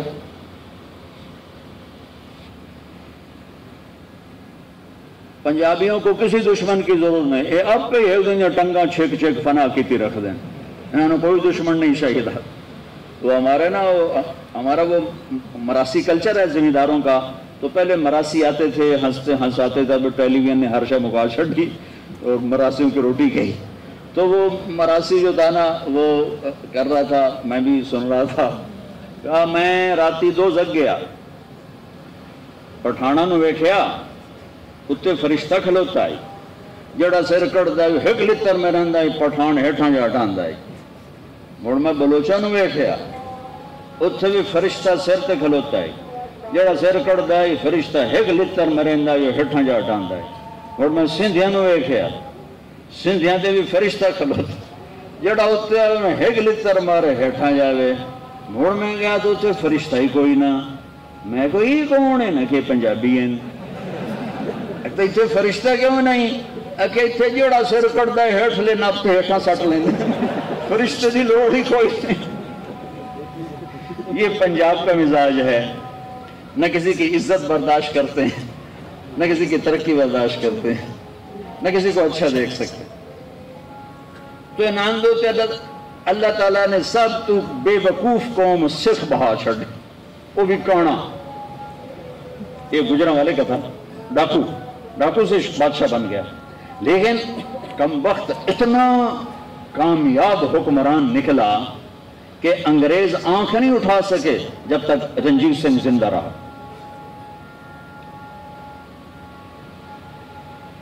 ایک آنکھ ضائع ہو گئی تھی جنگ میں، ایک وزیر مسلمان تھا، اسے کہنے لگا تم لوگ کہتے ہو تمہارے قرآن میں ہر چیز کا ذکر ہے، اِنَّهُ لَذِكْرٌ لَكَ وَلِقَوْمِكَ، اور ایک اور آیت اس کے فِيهِ تِبْيَانٌ لِكُلِّ شَيْءٍ، آیت نہیں ہے، مضمون ہے، علماء کی بات۔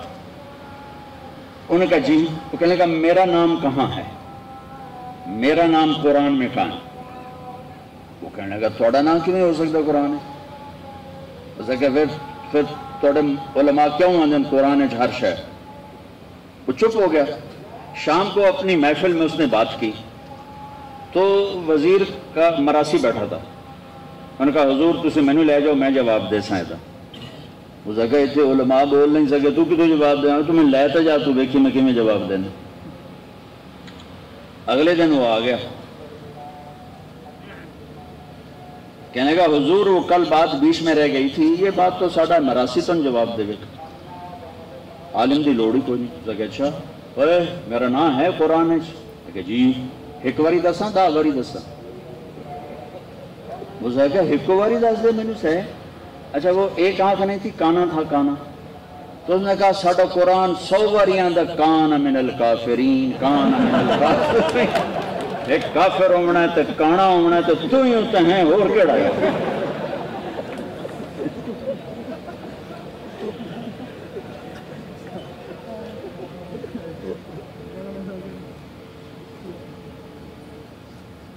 اٹھارہ سو 18 میں اس نے میرا ضلع ملتان فتح کیا، رنجیت سنگھ، مظفر خان کی حکومت تھی، وہ 5 بیٹوں سمیت شہید ہوئے۔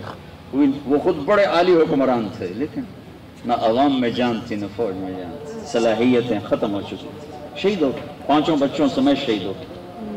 پھر اس کا بخت نے وہاں میرے علاقے میں 3 بازار حسن قائم کیے، ایک ملتان میں بنایا طوائفوں کا اڈا، ایک کیروڑ پکا میں بنایا، اور ایک میرے تلمبے شہر میں آیا، اور وہاں اس نے کوئی 1 مہینہ قیام کیا، چونکہ بہت خوبصورت جگہ تھی، دریا راوی اس کو ہٹ کرتا ہوا گزرتا تھا، اور کھجوروں کے باغ تھے بڑے زبردست۔ ایک بازار حسن اس نے وہاں بنایا۔ پچھلے کوئی 8 سال سے میں نے وہاں جانا شروع کیا، ملنا شروع کیا۔ وہ بازار حسن اب ختم ہو چکا ہے، چند بچیاں رہ گئی ہیں جو مجھے پیغام دیتی ہیں ساڑی شادی کرا دیو، اسی توبہ کرنی ہے، ختم ہو۔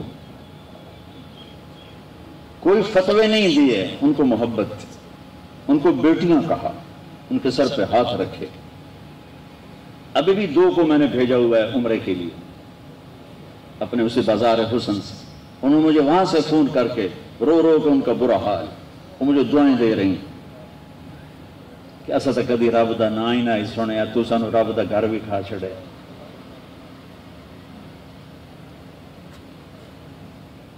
تب چند ایک وہ بیچاری روتی ہیں کہ ساڈے کول اور پیشہ کوئی نہیں، تو عزت دیون واسطے تیار کوئی نہیں۔ میں تو جب سے طوائفوں سے ملا ہوں مجھے طوائفیں مظلوم نظر آئی ہیں اور انہیں نچانے والے ظالم نظر آئے ہیں، ان کے جسموں سے کھیلنے والے درندے ہیں، انہیں گھنگرو پہنا کے نچانے والے بھیڑی اور درندہ نما انسان ہیں۔ وہ تو مظلومیت کی ایک عجیب داستان ہے۔ کون عورت ہے جو روزانہ کسی کے لیے تیار ہو؟ کس عورت کی فطرت ہے کہ وہ ہزاروں ہوسناک نظروں کے سامنے ناچے اور گھنگرو باندھے؟ وہ سٹیج پر ان کا گھنگرو چھنکتا ہے اور تنہائی میں ان کی آنکھیں چھلکتی کہ میرے دیش کے مالداروں کا ظلم ہے کہ وہ انہیں نچانے کے لیے تو تیار ہیں، انہیں چادر پہنانے کے لیے تیار نہیں ہیں۔ میں زمینداروں کا بیٹا ہوں، میں نے سب اپنی آنکھوں سے دیکھا۔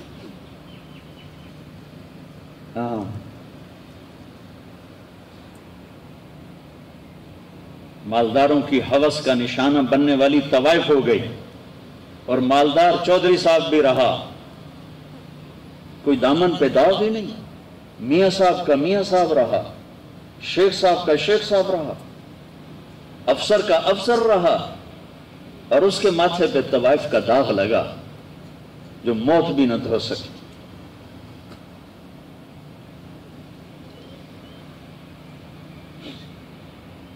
رنجیت سنگھ کے مرنے کے بعد کھڑک سنگھ بنا، وہ شراب بہت پیتا تھا، مر گیا۔ پھر شیر سنگھ بنا، نونہال سنگھ بنا، پھر آخر میں دلیپ سنگھ تھا، اس پر انگریزوں نے قبضہ کیا اور انگریز کا یہاں راج قائم ہوا۔ اور پوری انسانی تاریخ میں جیسے حکومت انگریز نے کی ہے آج تک کسی نے نہیں کی، وسعت کے لحاظ سے وسعت۔ 6 بر اعظم پر آج تک کسی قوم نے حکومت نہیں کی سوائے انگریزوں کی، اور جیسی کیسی بھی ان کی حکومت تھی انہوں نے لوٹا، سب کچھ کیا، لیکن حکومت کرنا جانتے تھے، جہاں بانی کے اصول جانتے تھے۔ اللہ ایسے لچے لفنگوں کو انسانوں کی ڈور نہیں پکڑا تھا، انہوں نے حکومت کو کر کے دکھایا اور نظام بنا کے دکھایا، نظام چلا کے دکھایا۔ پھر میرے اللہ کی رحمت متوجہ ہوئی، میرے اللہ کا غیبی نظام حرکت میں آیا، اور اللہ نے اس دھرتی کو، اس خطے کو وجود میں دینے کا ارادہ فرمایا، اور اس کے لیے اللہ تعالیٰ نے چند تڑپتے دلوں کو پسند کیا اور چند بے قرار روحوں کا انتخاب فرمایا۔ رونے والے مل جائیں نا تو بڑے بڑے کام ہو جاتے ہیں۔ کوئی رونے والا ملے، کوئی رونے والا ملے۔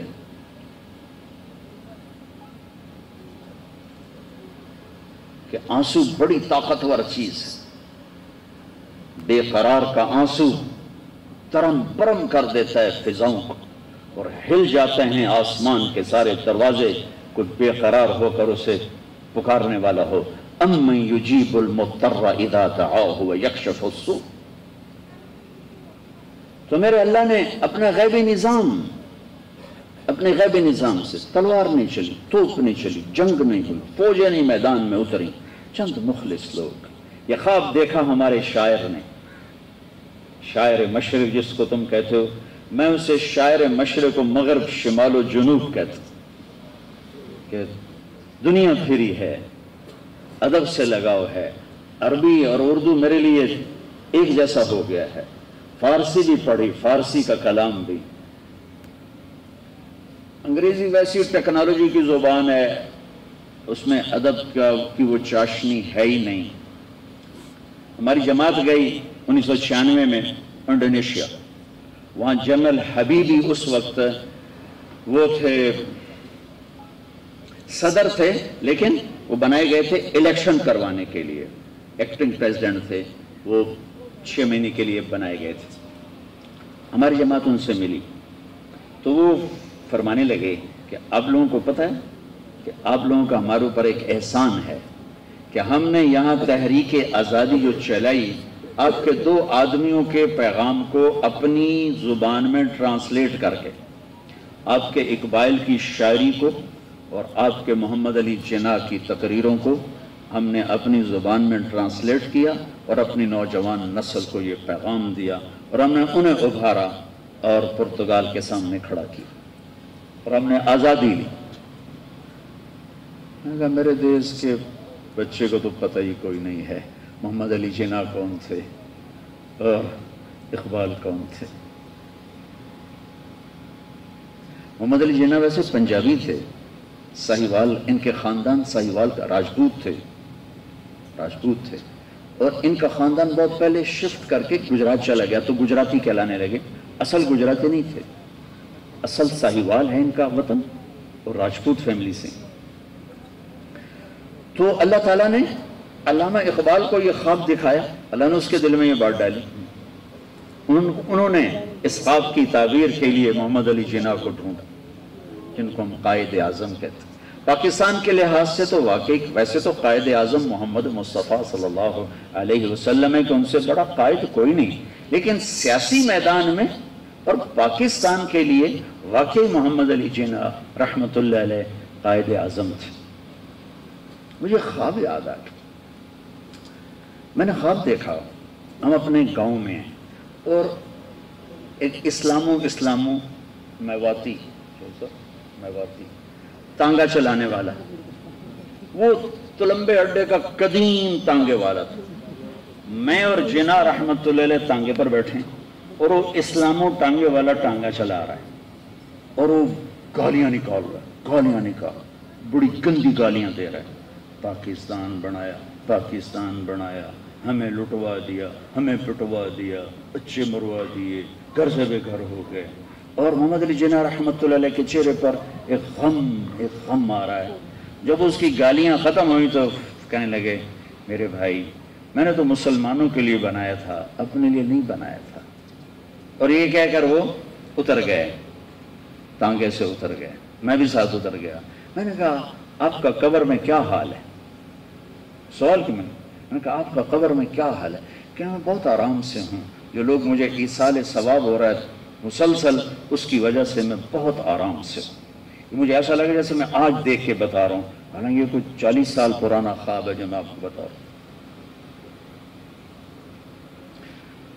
تو اللہ تعالیٰ نے ایک بندے کے دل میں، ایک بندے کو خواب دکھایا، دوسرے کو تعبیر، اور انہوں نے میدان جیتا سچائی پر، صدق پر، لگن پر، امانت پر، انسانیت کی معراج تھے یہ لوگ۔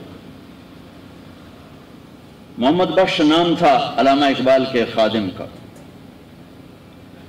ہمیشہ اس کو محمد بخش کے نام سے پکارتے تھے۔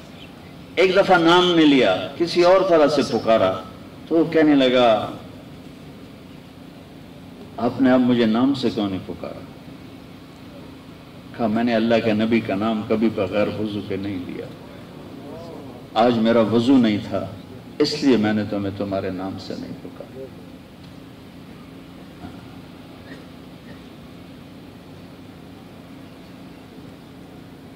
اللہ نے ان 1436 سالوں میں 2 ریاستیں اسلام کے نام پہ بنی، 2 ریاستیں، ایک مدینہ منورہ کی ریاست جس کی بنیاد میرے محبوب نے رکھی، محمد مصطفیٰ صلی اللہ تعالی علیہ وسلم نے رکھی۔ ایک تو کھڑی نہیں کھڑی ہو رہی، ٹری جاندی وہ میری باتیں ہیں کہ وہ آئی جا رہی۔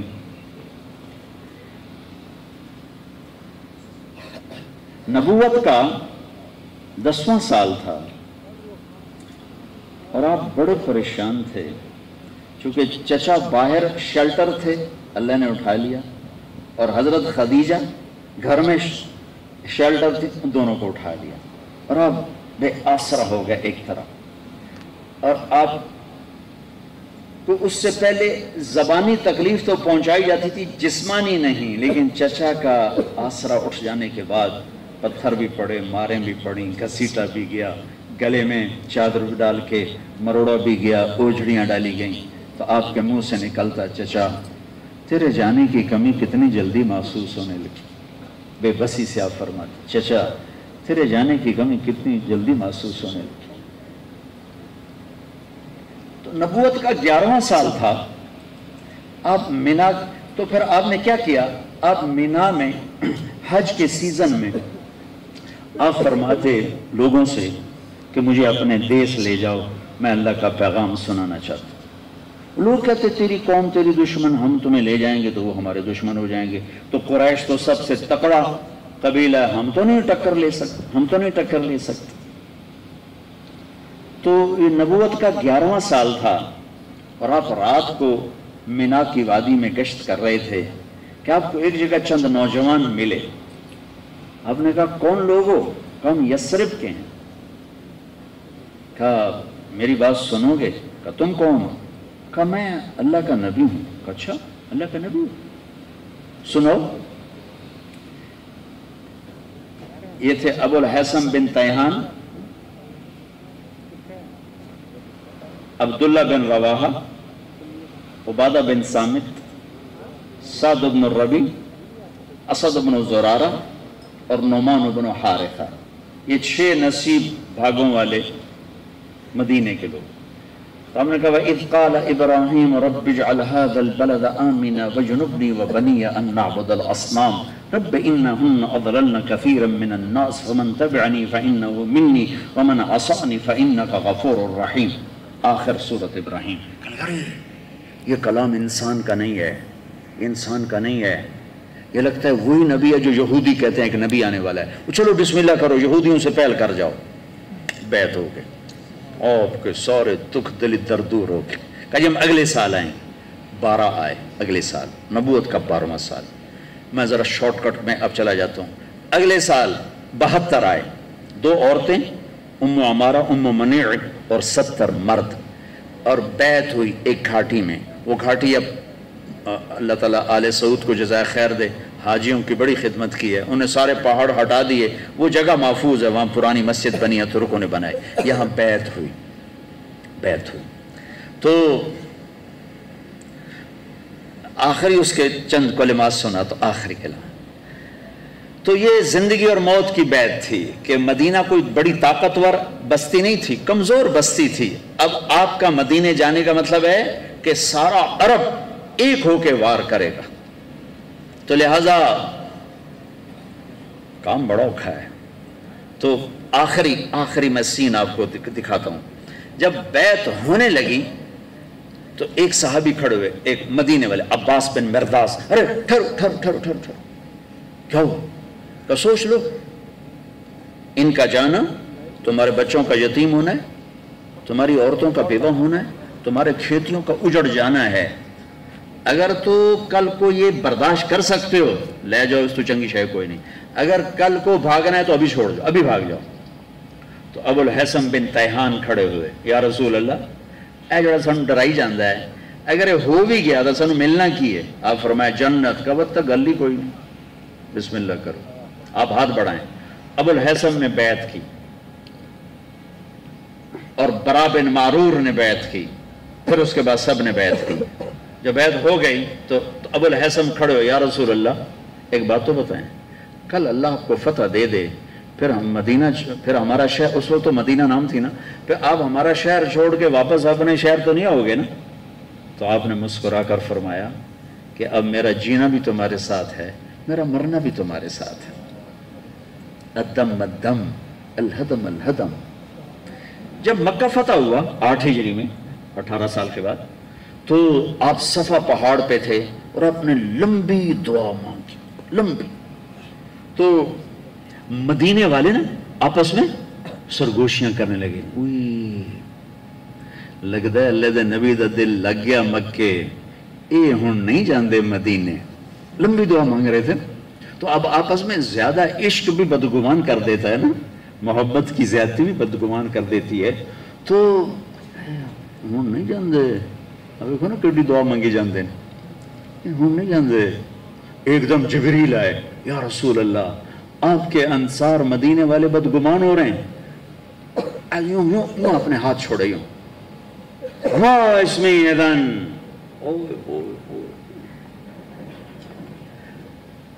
مدینے والوں میں کون ہوں؟ سارے کانپ گئے. میں اللہ کا رسول ہوں. میں وعدہ کر چکا ہوں میرا جینا بھی تمہارے ساتھ، میرا مرنا بھی تمہارے ساتھ۔ تو مدینے والے رو رو رو رو رو ہچکیاں لگ گئیں، کہنے کہ ہمیں معاف کیا جائے، ہماری بدگمانی وعدے کی خلافی کے سوچ میں نہیں تھی، محبت اور عشق کی زیادتی کی وجہ سے ہم بدگمان ہوئے۔ تو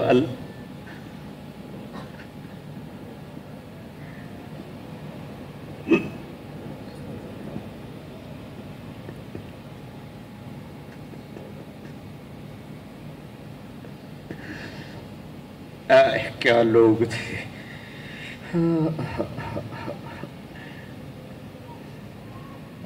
کیا زمانہ تھا۔ آپ نے فرمایا ہاں ہاں ان اللہ ورسولہ یعذرانکم، ہاں ہاں اللہ اس کا رسول آپ کی کیفیت کو جانتے ہیں اور آپ کے عذر کو قبول کرتے ہیں کہ یہ بدگمانی میرے بول بچن پر نہیں، عشق کی وجہ سے بدگمانی ہوئی۔ تو صحابہ نے عرض کی یا رسول اللہ اب آپ مدینے چلیں۔ مدینے والوں نے کہا، وہ جو 72 آدمی نے بیعت کی، یہ میں نے آگے چل کے واقعہ سنا دیا، پھر واپس آتا ہوں۔ کہا جب مجھے اللہ کہے گا میں آؤں گا۔ تو نبوت کا 14واں سال تھا جب ہجرت کی اجازت ملی، سب کو اجازت ہوتی گئی ہوتی گئی ہوتی گئی۔ آخر میں ابو بکر کہنے لگے یا رسول اللہ میں بھی چلا جاؤں؟ کہا نہیں تم نے نہیں جانا۔ کہا کیوں، آپ کے ساتھ جانا ہے؟ کہا ہاں میرے ساتھ جانا۔ تو وہ رونے لگے کہ میرے پاس ایک اونٹنی آپ کے لیے میں نے رکھی ہوئی ہے۔ تو ٹھیک ہے بعد میں دیکھیں گے۔ تو تفصیل تو بعد میں سناؤں گا جب اللہ نے مجھے کبھی موقع دیا۔ اب میں مدینے پہنچتا ہوں۔ تو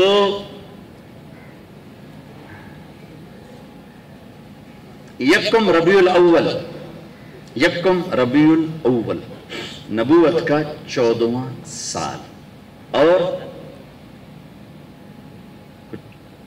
14 ستمبر آپ مکہ سے نکلے، غار ثور پہ کھڑے تھے، مکے کو ایک نظر دیکھا، یا مکہ ما اطیبک من بلد و احبک الیہ، مکہ تو مجھے کتنا پیارا ہے، میری قوم نہ نکالتی میں تمہیں کبھی نہ چھوڑتی، میں تو مہاجر نہیں، میرا خاندان قدیم پنجاب کا ہے، جو لوگ ہجرت کر کے آئے ان سے پوچھو کہ وطن چھوڑنا کتنا مشکل کام ہوتا۔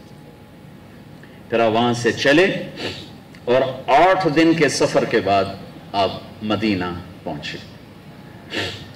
کیا تفصیل ہے وہ بھی اللہ نے کبھی موقع دیا تو بعد میں بتاؤں گا، میں صرف انٹرنس بتاتا ہوں کہ آپ داخل کیسے ہوئے۔ آپ داخل ہوئے ہیں جمعہ کا دن، جیسے آج جمعہ کا دن ہے، بنو سالم کا محلہ پڑتا ہے، وہاں آپ نے جمعہ کی نماز پڑھائی۔ اس کے بعد آپ آگے چلے تو ایک چھوٹا سی اونچائی آتی ہے اور اس سے نیچے آگے مدینے کی بستی آتی ہے، ہر آنے والے اس گھاٹی سے گزر کر مدینے میں آتے تھے۔ اب وہاں کیا ہو چکا ہے کہ عورتیں چھتوں پہ ہیں، مرد آپ کے ساتھ ہیں، اور بچیاں بچے سامنے میدان میں کھڑے آپ کو دیکھ رہے ہیں کہ ابھی آئے۔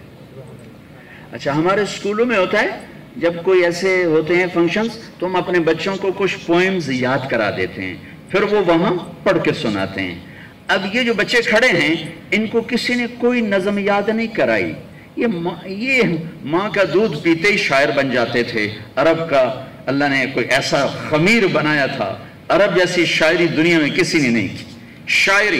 شاعری کے لحاظ عرب، اقبال تو پیغام کے لحاظ سے، اقبال شاعری کے لحاظ سے میں بڑا شاعر نہیں کہتا ہوں، پیغام کے لحاظ سے اقبال سے بڑا شاعر کوئی نہیں، پر شاعری میں عرب کو کوئی نہیں پکڑ سکتا، ناممکن ہے۔ اب آپ یوں آ رہے ہیں تو اب پہلے اونٹنی کا سر سامنے آیا، ٹھیک ہے، اونٹنی یوں آتی ہے اور یوں آتی ہے، اور اب نیچے اس طرح ہیں، ٹھیک، اس طرح آپ کا چہرہ انور یوں سامنے آیا ہے، اور بچیوں کی نظر پڑی ہے تو میرے رب کی قسم سارے بچے بچیوں کے منہ سے بے ساختہ ایک ہی نظم نکلی، طلع البدر علینا من ثنیات الوداع، وہ 14ویں کا چاند چڑھ آیا، وجب الشکر علینا ما دعا للہ داعی، آج ہم پر اللہ کا شکر واجب ہو گیا۔ ایھا المبعوث فینا جئت بالامر المطاع، یا رسول اللہ یہاں آپ کی ہر بات مانی جائے گی، یہ مکہ نہیں ہے۔ جئت شرفت المدینہ مرحبا بک یا خیر داعی، آج آپ نے ہمارے مدینے کو روشن کر دیا، ہم آپ کا استقبال کرتی ہیں۔ یہ سارے بچے بچیوں نے فی البدی ایک ہی نظم آسمان والا کہلوا رہا تھا کہ میرے نبی کا یوں استقبال کرو۔ مجھے نہیں لگتا کہ آپ نے یثرب کو بدل کے، جو کہ یثرب کہتے ہیں غم کو، غم، تو آپ کبھی برا نام نہیں رکھتے تھے۔ میں آج کل بچے بچیوں کا نام سنتا ہوں پریشان ہو جاتا ہوں کہ کڑے بے وقوف ماں پیو نے نہ رکھیں، نہ کوئی مطلب نہ کوئی حسن۔ میرے نبی نام بدل دیتے تھے جب مطلب غلط ہوتا تھا۔ کتنی احتیاط۔ آپ نے کہا بکری کا دودھ نکالنا، بکری کا دودھ۔ ایک آدمی اٹھا، اے کھلو بھائی تیرا نام کی ہے؟ جی میرا نام حرب ہے۔ حرب کسے کہیں؟ لڑائی۔ کہا میاں تو بہ جا۔ دوسرا اٹھا، او میاں تیرا نام کی ہے؟ کہا جی میرا نام مرہ، مرہ کہتے ہیں کڑوے کو۔ کہا بابا تو بھی بہ جا۔ تیسرا اٹھا، تیرا نام کی ہے؟ کہا جی میرا نام ہے یعیش، زندہ باد، زندگی۔ ہاں تو جا کے دودھ نکال۔ اتنی احتیاط فرماتے تھے ناموں میں۔ اب ایسے الٹے سیدھے نام پتہ نہیں کتھوں کٹ کے لے ہم تھے۔ میرے نبی نے یثرب نکاح ہٹا کے مدینہ نام رکھ دیا، یوں مدینے کی بستی وجود میں آئی۔ پھر گردش ایام کوئی 14 صدی گھومی اور میرے رب کو ایک خطہ بنانے کا میرے رب نے ارادہ کیا، اور اس کے لیے وہ رات چنی جتنی میں نے تاریخ پڑھی ہے۔ میں نہیں پیادا میں ساری پڑھ لی، جتنی میں نے پڑھی ہے۔ ملک بنے بھی ٹوٹے بھی، کوئی ملک کوئی خطہ 27 رمضان کی رات نہیں بنا۔ یہ واحد ملک ہے، یہ واحد دھرتی ہے۔ یہ اتفاق ہو گیا، او جی ایویں ہو گیا اچانک۔ اس کائنات میں کوئی چیز اتفاقاً نہیں ہوتی، سب ایک نظام سے ہوتا ہے، اتفاق سے نہیں ہوتا، انتخاب سے ہوتا ہے۔ ملک نے آزاد ہونا تھا، ایک ٹکڑا ملنا تھا۔ اللہ رحمت علی کی قبر پہ رحمت اتارے، کیا نام رکھ کے گیا؟ پاکستان۔ سبحان اللہ، پاک زمین۔ خواب تو بڑا اچھا دیکھا تھا، ہم اس کو تعبیر کا سہرا نہ پہنا سکے۔ 27 رمضان، 14 اگست، یوں جوڑ دی اللہ تعالیٰ۔ سارے مہینوں کا سردار ہے رمضان، اور ساری راتوں کی سردار ہے لیلۃ القدر، ساری راتوں کی سردار۔ میں تو یوم آزادی 27ویں رات کو اللہ سے کہا گیا، اللہ ہمارا یوم آزادی تو آج ہے۔ کہ اللہ نے رمضان کیوں چنا؟ تو رمضان دے پہلے نو کر دینا، دوئی نو کر دینا، تری نو کر دینا، داویں نو کر دینا، ویویں نو کر دینا، 27 کیوں چنی؟ اور سوچو تو صحیح میرے عزیزو، ہماری نسل بیٹھے ہو، یہ بچے بچیاں، اس دیس کی قدر کرو۔ یہ ناچنے گانے کے لیے نہیں بنایا تھا ہمارے بڑوں نے، یہ ظلم و ستم کے لیے نہیں بنایا تھا، یہ boy friend girl friend culture کے لیے نہیں بنایا تھا۔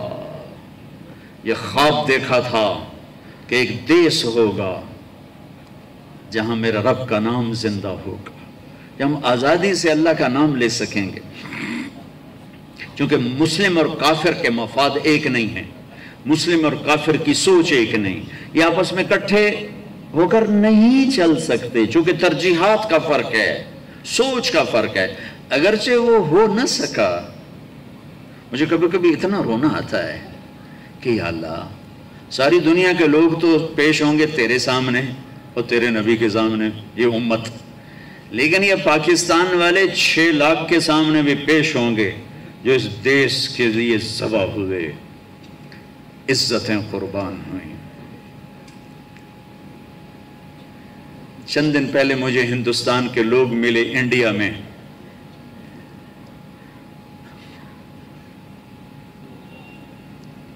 تو ان کا یہ ہم گشت کر رہے تھے، سکھوں کا محلہ تھا، تو ایک بوڑھی خاتون آئی کہ بیٹا میرے پترانوں میں مسلمان بناؤ۔ میں مسلمان ہاں، میں 47 پکڑی گئی ہوں، میں مسلمان، میری ساری اولاد سکھ ہے، کوئی نہ مسلمان بنا چھوڑو، میں اج تائیں ایمان اپنے ہاں نہ لایا ہے۔ ایسی لاکھوں بیٹیاں تھیں۔ اگر ناچنا گانا ہی کرنا تھا تو انہیں ذبح ہونے کی کیا ضرورت تھی؟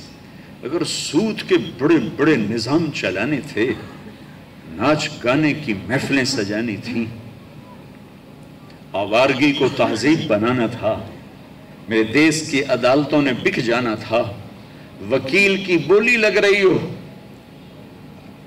جیسے منڈی میں سبزی کی بولی لگتی ہے، جو مرضی خرید لے، پیسے دے دے، قاتل بھی چھڑا دوں گا، زانی بھی چھڑا دوں گا، پیسے دے دو تیرا قبضہ بحال کرا دوں گا۔ جج کے قلم کی قیمت لگ چکی ہو، اتنے پیسے دے دو، سائن کروا لو۔ عدالتیں عمارتوں کا نام نہیں ہے، عدالتیں انسانوں کا نام ہیں۔ جب انسان بھیڑ بکری کی طرح بکنے لگیں، جب قانون کے قلم کی بولیاں لگیں، جب مالدار کے لیے اور قانون ہو، غریب کے لیے اور قانون ہو، طاقتور کے لیے اور قانون ہو، حکمران کے لیے اور قانون ہو، مخالف کے لیے اور ہو، اپنوں کے لیے اور ہو، تو وہ جنگل ہے، وہ جہاں افریقہ کا جنگل ہے، وہ کینیا اور تنزانیہ کا جنگل دنیا کا سب سے بڑا جنگل ہے۔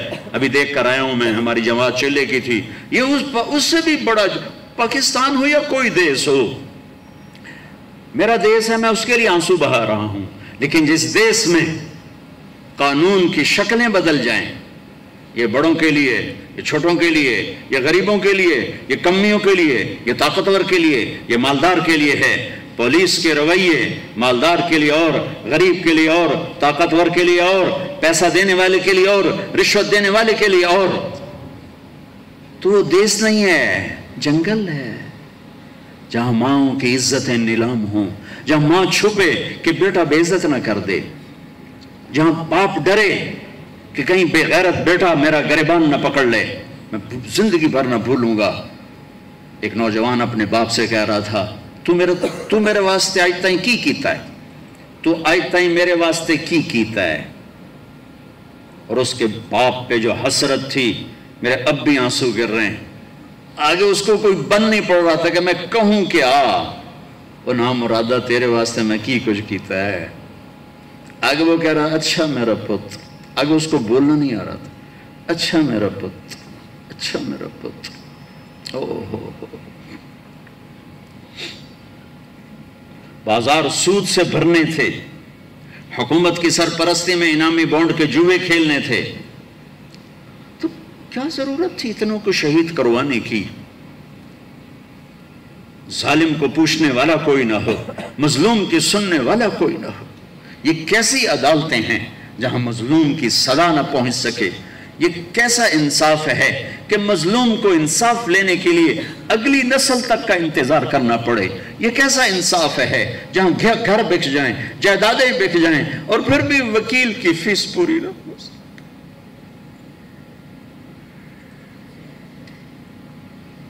ہمارے بزرگوں نے بہت اچھا خواب دیکھا، بڑے ذبح ہوئے، بڑے ذبح ہوئے۔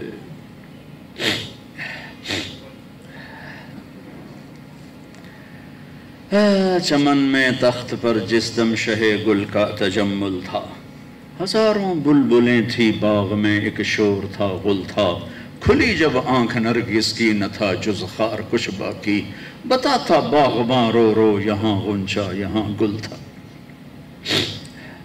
اپنی تاریخ پڑھو اللہ کے واسطے، تم بھی کیسے نادان نسل ہو ہماری کہ صرف پیسہ بنانے کو اپنی زندگی کی منزل بنا کے بھاگے جا رہے ہو، بھاگے جا رہے ہو، بھاگے جا رہے ہو۔ پیسہ ہی سب کچھ، دولت ہی سب کچھ، عزت ہی سب کچھ، شہرت ہی سب کچھ۔ ایسی بیکار زندگی، ایسی بے مقصد زندگی،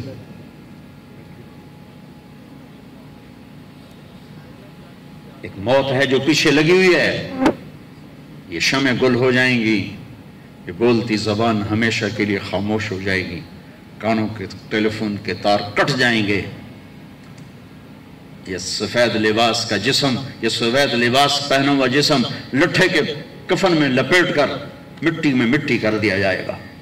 پھر ایک دن آئے گا کہ تیرے جسم کو کھانے والے کیڑے بھی مٹی میں مٹی ہو جائیں گے. اجل ہی نے چھوڑا نہ کسرا نہ دارا، اسی سے سکندر صفاتے بہارا. ہر ایک لے کے کیا کیا نہ حسرت سے دارا، پڑا رہ گیا سب یوں ہی ٹھاٹھ سارا. جگہ جی لگانے کی دنیا نہیں ہے، یہ عبرت کی جا ہے تماشا نہیں. 6 لاکھ انسان ذبح ہوئے تو مجھے کبھی خیال آتا ہے کہ یہ امت اللہ کے سامنے پیش ہوگی، اللہ کے نبی کے سامنے پیش ہوگی، اور پاکستانی 6 لاکھ کے سامنے بھی پیش ہوں گے، اور ان کے ہاتھ ہوں گے اور ہمارے گریبان ہوں گے کہ ظالموں ہماری بیٹیوں کی عزتیں نیلام کی. ستلج ہمارا قبرستان بنا، راوی کی لہروں نے ہمیں کفن پہنایا، چناب کی مچھلیوں کے پیٹ ہماری قبریں بنے، ہماری ہڈیاں بحیرہ عرب میں جا کے گری. ہماری معصوم بچیاں آج بھی کفر کی قید میں زندگی گزار کے، ان کے بچے جنتے جنتے جنتے روزانہ ان کے ضمیر پہ کیا قیامتیں ٹوٹتی ہوں گی. تم کیا کر رہے ہو؟ بوائے فرینڈ گرل فرینڈ کیا کر رہے ہو؟ جھوٹ، سود، بدماشی، عیاشی. جس قوم میں ظلم پھیل جائے، جس قوم میں بددیانتی پھیل جائے، جس قوم میں جھوٹ پھیل جائے، اس کا جنازہ نکل چکا ہے، مارنے کی ضرورت نہیں ہے. مرے نمارے شاہ مدار، مارنے کی ضرورت نہیں ہے، مر چکے ہیں. جس دیس میں ظلم ہو کتنی دفعہ پکار چکا ہوں، جھوٹ ہو، بددیانتی ہو، وہ دیس مر چکا ہے. میرے بچوں، ہم اس ملک کو بنائیں. میں کیا فلسفہ پیش کرتا ہوں؟ حکومت بدلو، حکومت بدلنا نہیں ہوگی. اپنے آپ کو بدلو، اپنے آپ کو بدلو. حکومتوں کی تبدیلی کتنی دفعہ ہو چکی، کبھی کوئی زندہ باد، کبھی کوئی مردہ باد، کبھی کوئی زندہ باد، کبھی کوئی مردہ باد. میرے رب کی قسم یہ کچھ نہیں کر سکتے، ان کے ہاتھ میں کچھ نہیں ہے. کرنے والا اللہ ہے، کرنے والا اللہ ہے، کرنے والا اللہ ہے. قل اللہم مالک الملک تؤتی الملک من تشاء وتنزع الملک ممن تشاء وتعز من تشاء وتذل من تشاء بيدك الخير إنك على كل شيء قدير تولج الليل في النهار وتولج النهار في الليل وتخرج الحي من الميت وتخرج الميت من الحي وترزق من تشاء بغير حساب لله ملك السماوات والأرض له ما في السماوات وما في الأرض سبح لله ما في السماوات والأرض وهو العزيز الحكيم له ما في السماوات وما في الأرض وما بينهما وما تحت الثرى إنني أنا الله لا إله إلا أنا فاعبدني وأقم الصلاة لذكري هو الله الذي لا إله إلا هو عالم الغيب والشهادة هو الرحمن الرحيم هو الله الذي لا إله إلا هو الملك القدوس السلام المؤمن المهيمن العزيز الجبار المتكبر سبحان الله عما يشركون هو الله الخالق البارئ المصور له الأسماء الحسنى يسبح له ما في السماوات والأرض وهو العزيز الحكيم. اللہ کرے گا، اللہ بدلے گا، اللہ بدلے گا، اللہ بدلے گا. اور اللہ کا قانون ہے کہ اپنے آپ کو بدلو. ان اللہ لا یغیر ما بقوم حتی یغیروا ما بانفسہم. طارق جمیل سے شروع کریں کہانی، نون لیگ سے نہ شروع کریں، قاف لیگ سے نہ شروع کریں، پی پی سے نہ شروع کریں، پی ٹی آئی سے نہ شروع کریں. پتہ نہیں جے you I, J T I تو کتنے نام ہیں، ان سے نہیں. یہاں سے شروع کرو، یہاں سے شروع کرو، اپنے آپ سے شروع کرو. مجھے پھر اقبال یاد آتا ہے. تجھے کیوں فکر ہے اے گل دلے صد چاک بلبل کی، تو اپنے پیرہن کے چاک تو پہلے رفو کر لے. یہ جو تم تھوڑے سے بچے بیٹھے ہو نا، اور ادھر پردے میں بچیاں بیٹھی ہیں، تم آج سے اس ملک کی فلاح کے لیے جینا شروع کرو. حکومتوں کو چھوڑ دو، اس سے کتنے انقلاب آئے، کچھ ہوا؟ ہر آنے والا چور ہے تو انقلاب کیسے آئے گا؟ ہر آنے والا بددیانت ہے، اس میں چند دیانتدار ہیں، ان کی چلتی نہیں۔ لہذا ہم کیا کریں؟ جو نبوت کا طرز ہے، اپنے آپ کو بدلو، اپنے آپ کو بدلو۔ میں اس دیس میں جھوٹ نہیں بولوں گا، اس دیس کو جھوٹ سے پاک کر دو۔ میں اس میں ظلم نہیں کروں گا، اسے ظلم سے دھو دو۔ میں یہاں دھوکہ کسی کو نہیں دوں گا، اس کو دھوکے سے پاک کرو۔ میں سود پہ نہ پیسے رکھوں گا، نہ سود لوں گا، نہ سود کے قرضے لوں گا، نہ سود پہ کاروبار کروں گا۔ بینکوں کی ماں آپ ہی مر جائے گی۔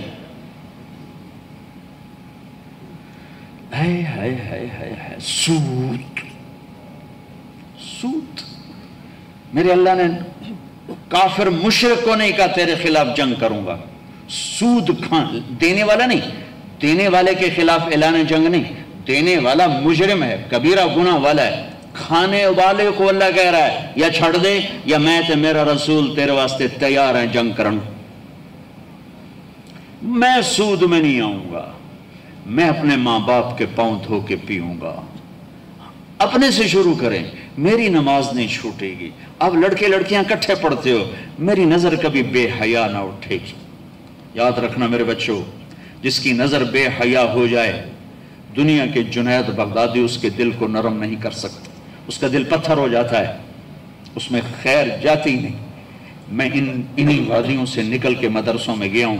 میں گورنمنٹ کالج لاہور میں میں سنگر تھا، گورنمنٹ کالج لاہور کا ڈانسر تھا۔ میں نے اس غلاظت کو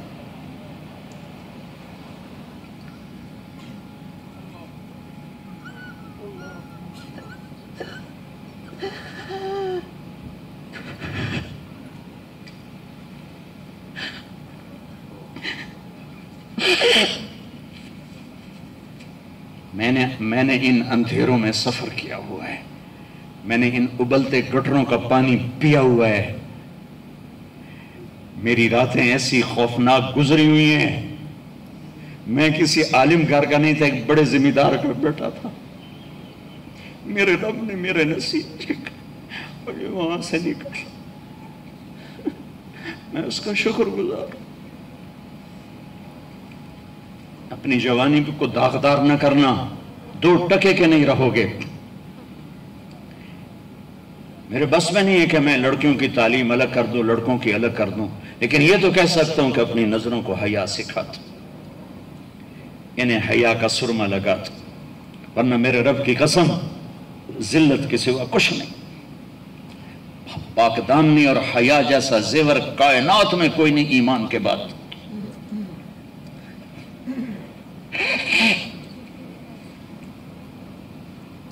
آؤ بھائی ہم اپنے دیش کو ٹھیک کریں ہیں۔ یہ سیاستدانوں والا ٹھیک کرنا نہیں، یہ تو اکثر داغا باز ہیں، دھوکے باز، اکثر، سارے نہیں، اکثر۔ ہر شعبے میں بہت اچھے لوگ ہیں، ہر شعبے میں بہت اچھے لوگ ہیں، بہت اچھے لوگ ہیں، کیونکہ اکثریت غالب ہے تو انہی کی بات چل جاتی ہے۔ ہم اپنے ہمارے بچے 14 اگست مناتے ہیں، سیلنسر کھول کے موٹر سائیکل بھگانا شروع کر دیتے ہیں۔ یہ انسانیت ہے یا حیوانیت ہے؟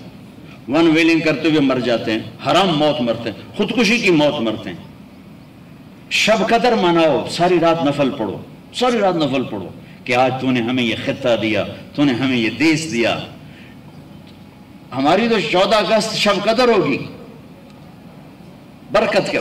شب قدر تو وہی ہے، کوئی مولوی فتوی نہ ٹھوک دے، شب قدر تو وہی ہے جو گزر گئی۔ ارے آزادی کے لحاظ سے ہمارے لیے 14 اگست کی رات بڑی مقدس رات ہے۔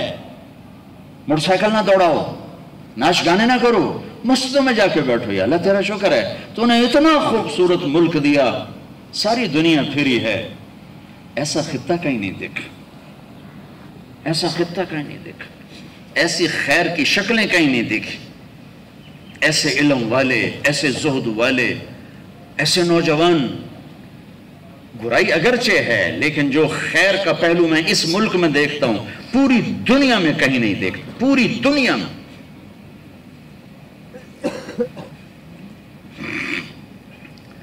تو میرے عزیزو، ہم اپنے اللہ سے اس نعمت کے شکرانے میں وہ کریں جو اللہ ہم سے چاہتا ہے۔ ہم اس ملک کو ٹھیک کریں کہاں سے؟ طارق جمیل سے۔ یہاں وہ یہ کر رہا ہے، وہ یہ کر رہا ہے، وہ یہ کر رہا ہے، اس کو بند کر دو، وہ دیکھو کی کر گیا، وہ کی کر گیا۔ اندھے ہو جاؤ، بہرے ہو جاؤ، گونگے ہو جاؤ، اپنے عیب دیکھو، اپنے عیب سنو، ضمیر کی آواز سنو، دل کی دھڑکوں سے اٹھنے والی باتیں سنو، اور پھر قرآن سامنے رکھو، قرآن پڑھو۔ تم سب سے کہتا ہوں قرآن پڑھو، قرآن پڑھو، تاکہ ممبر پر بیٹھنے والے کا تمہیں پتہ ہو کہ یہ ہمیں پیغام دے رہا ہے یا آگ لگا رہا ہے، یہ ہمیں نفرتوں میں دھکیل رہا ہے یا محبت کے پھول دے رہا ہے۔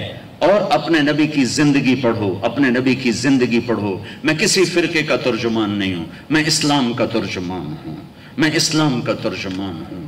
یہ بھڑکتی آگ ہے جس نے سارے خرمن کو جلا دیا ہے۔ میں اکیلا کہاں تک بولوں اور کیا کیا بولوں، لیکن میرے سامنے ایک واقعہ ہے کہ جب ابراہیم علیہ السلام کی آگ بھڑکائی گئی تو گرگٹ کرلا، بڑا کرلا، اس نے آ کے پھونکیں ماری، پھونکیں، اور نامرادہ تیری پھوکا نال کڑی آگ بات جاؤنی۔ لیکن ایسی نحوست اس کے لیے مقدر میں آئی کہ میرے نبی نے فرمایا جہاں گرگٹ ملے اسے قتل کیا جائے۔ گرگٹ زیادہ تر افریقہ میں بہت ہے، ہمارے جنگلوں میں ہوتا ہے، شہروں میں نہیں۔ کبوتر نے کیا کیا، اس نے چونچ میں پانی بھرا اور جا کر ابراہیم علیہ السلام کی آگ کے اوپر گرایا۔ میرے کو بجھنی تو کوئی نہیں، پر میرا نا تلک بجھاون آلے آج۔ تو میرے اللہ نے کبوتر کی ایسی محبت ڈالی لوگوں کے دلوں میں کہ حرمین میں کبوتر کے سوا کوئی پرندہ کوئی نہیں۔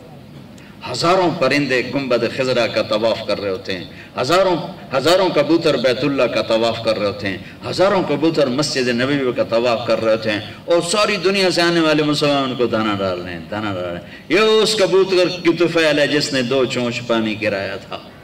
میں کچھ نہیں ہوں، میں ایک کبوتر ہوں جو 2 چونچ پانی گرا رہا ہوں۔ اس بھڑکتی آگ کو میں نہیں بجھا سکتا، لیکن میں اس آگ کو میں پھونک نہیں مار سکتا۔ میں پھونک مارنے والوں میں اپنا نام نہیں لکھانا چاہتا۔ میں اللہ کے رسول کے دربار میں پیش ہو کے کہنا چاہتا ہوں، یا رسول اللہ، میں نے تو آپ کی امت کو جوڑنے کی کوشش کی تھی، آگے تمہاری مرضی، شیعہ بنو، سنی بنو، بریلوی بنو، دیوبندی بنو، وابی بنو، جو مرضی ڈھول بجاؤ، ارے مسلمان بن کے رہو، مسلمان بن کے رہو، امت بن کے رہو، امت بن کے رہو۔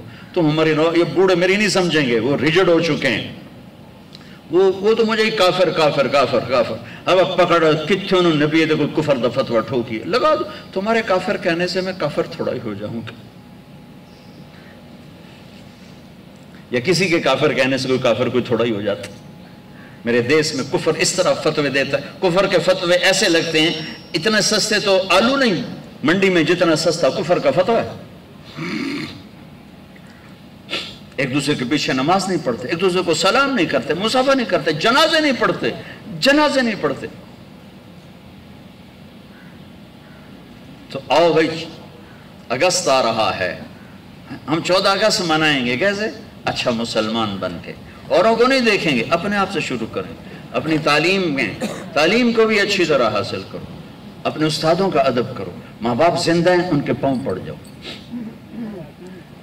شادی شدہ بیویوں کو عزت و احترام دو، شادی کرنا چاہتے ہو ماں باپ کی رائے سے کرو، عشق و معشوقی میں نہ پڑھو، ماں باپ کی رائے سے کرو، اس میں برکت ہوگی۔ ماں باپ کو ہاتھ جوڑتا ہوں، شادی کے مسئلے میں اولاد کی رائے لو، مسلط نہ کرو، یہ ماں باپ کا ظلم ہے۔ اگر وہ زبردستی ٹھونس دیں ایتھے ہی کرنی ہے تو کرنی تا سے نہیں کرنی، یہ ماں باپ کا جبر ہے، یہ ماں باپ کی زیادتی ہے، یہ ماں باپ کا ظلم ہے جو خاص طور پہ بچیوں پر حد سے زیادہ ہو رہا ہے۔ شادی بچی اور بچے کا حق ہے، ماں باپ رائے دیں، ہموار کریں، بیٹا یہاں بہت مناسب ہے، بیٹا یہاں بہت مناسب ہے۔ لیکن اگر وہ ہاتھ جوڑ کر کہے کہ میں نہیں کرنا چاہتی، نہیں کرنا چاہتا، پھر تم والدین کو اللہ رسول کا واسطہ دیتا ہوں زبردستی نہ کرنا، یہ تمہاری زیادتی ہوگی۔ لیکن تمہیں اللہ رسول کا واسطہ دیتا ہوں، اگر والدین زیادتی کریں نا تو سہ جانا، اس کے پیچھے بڑی برکت کے دروازے کھلیں گے، بہت برکت کے دروازے کھلیں گے، بہت برکت کے دروازے کھلیں گے۔ کورٹ میرج کے چکر میں نہ پڑنا، بہت بے برکتی ہوتی ہے، زندگی تلخ ہو جاتی ہے، زندگی ویران ہو جاتی ہے۔ اپنے جذبات کو قربان کرنا، جب تم اللہ اپنے ماں باپ کے لیے کوئی جذبہ قربان کرو گے، اللہ وہاں سے تمہارے لیے دروازے کھولے گا عزت کے کہ تم سوچ بھی نہیں سکتے۔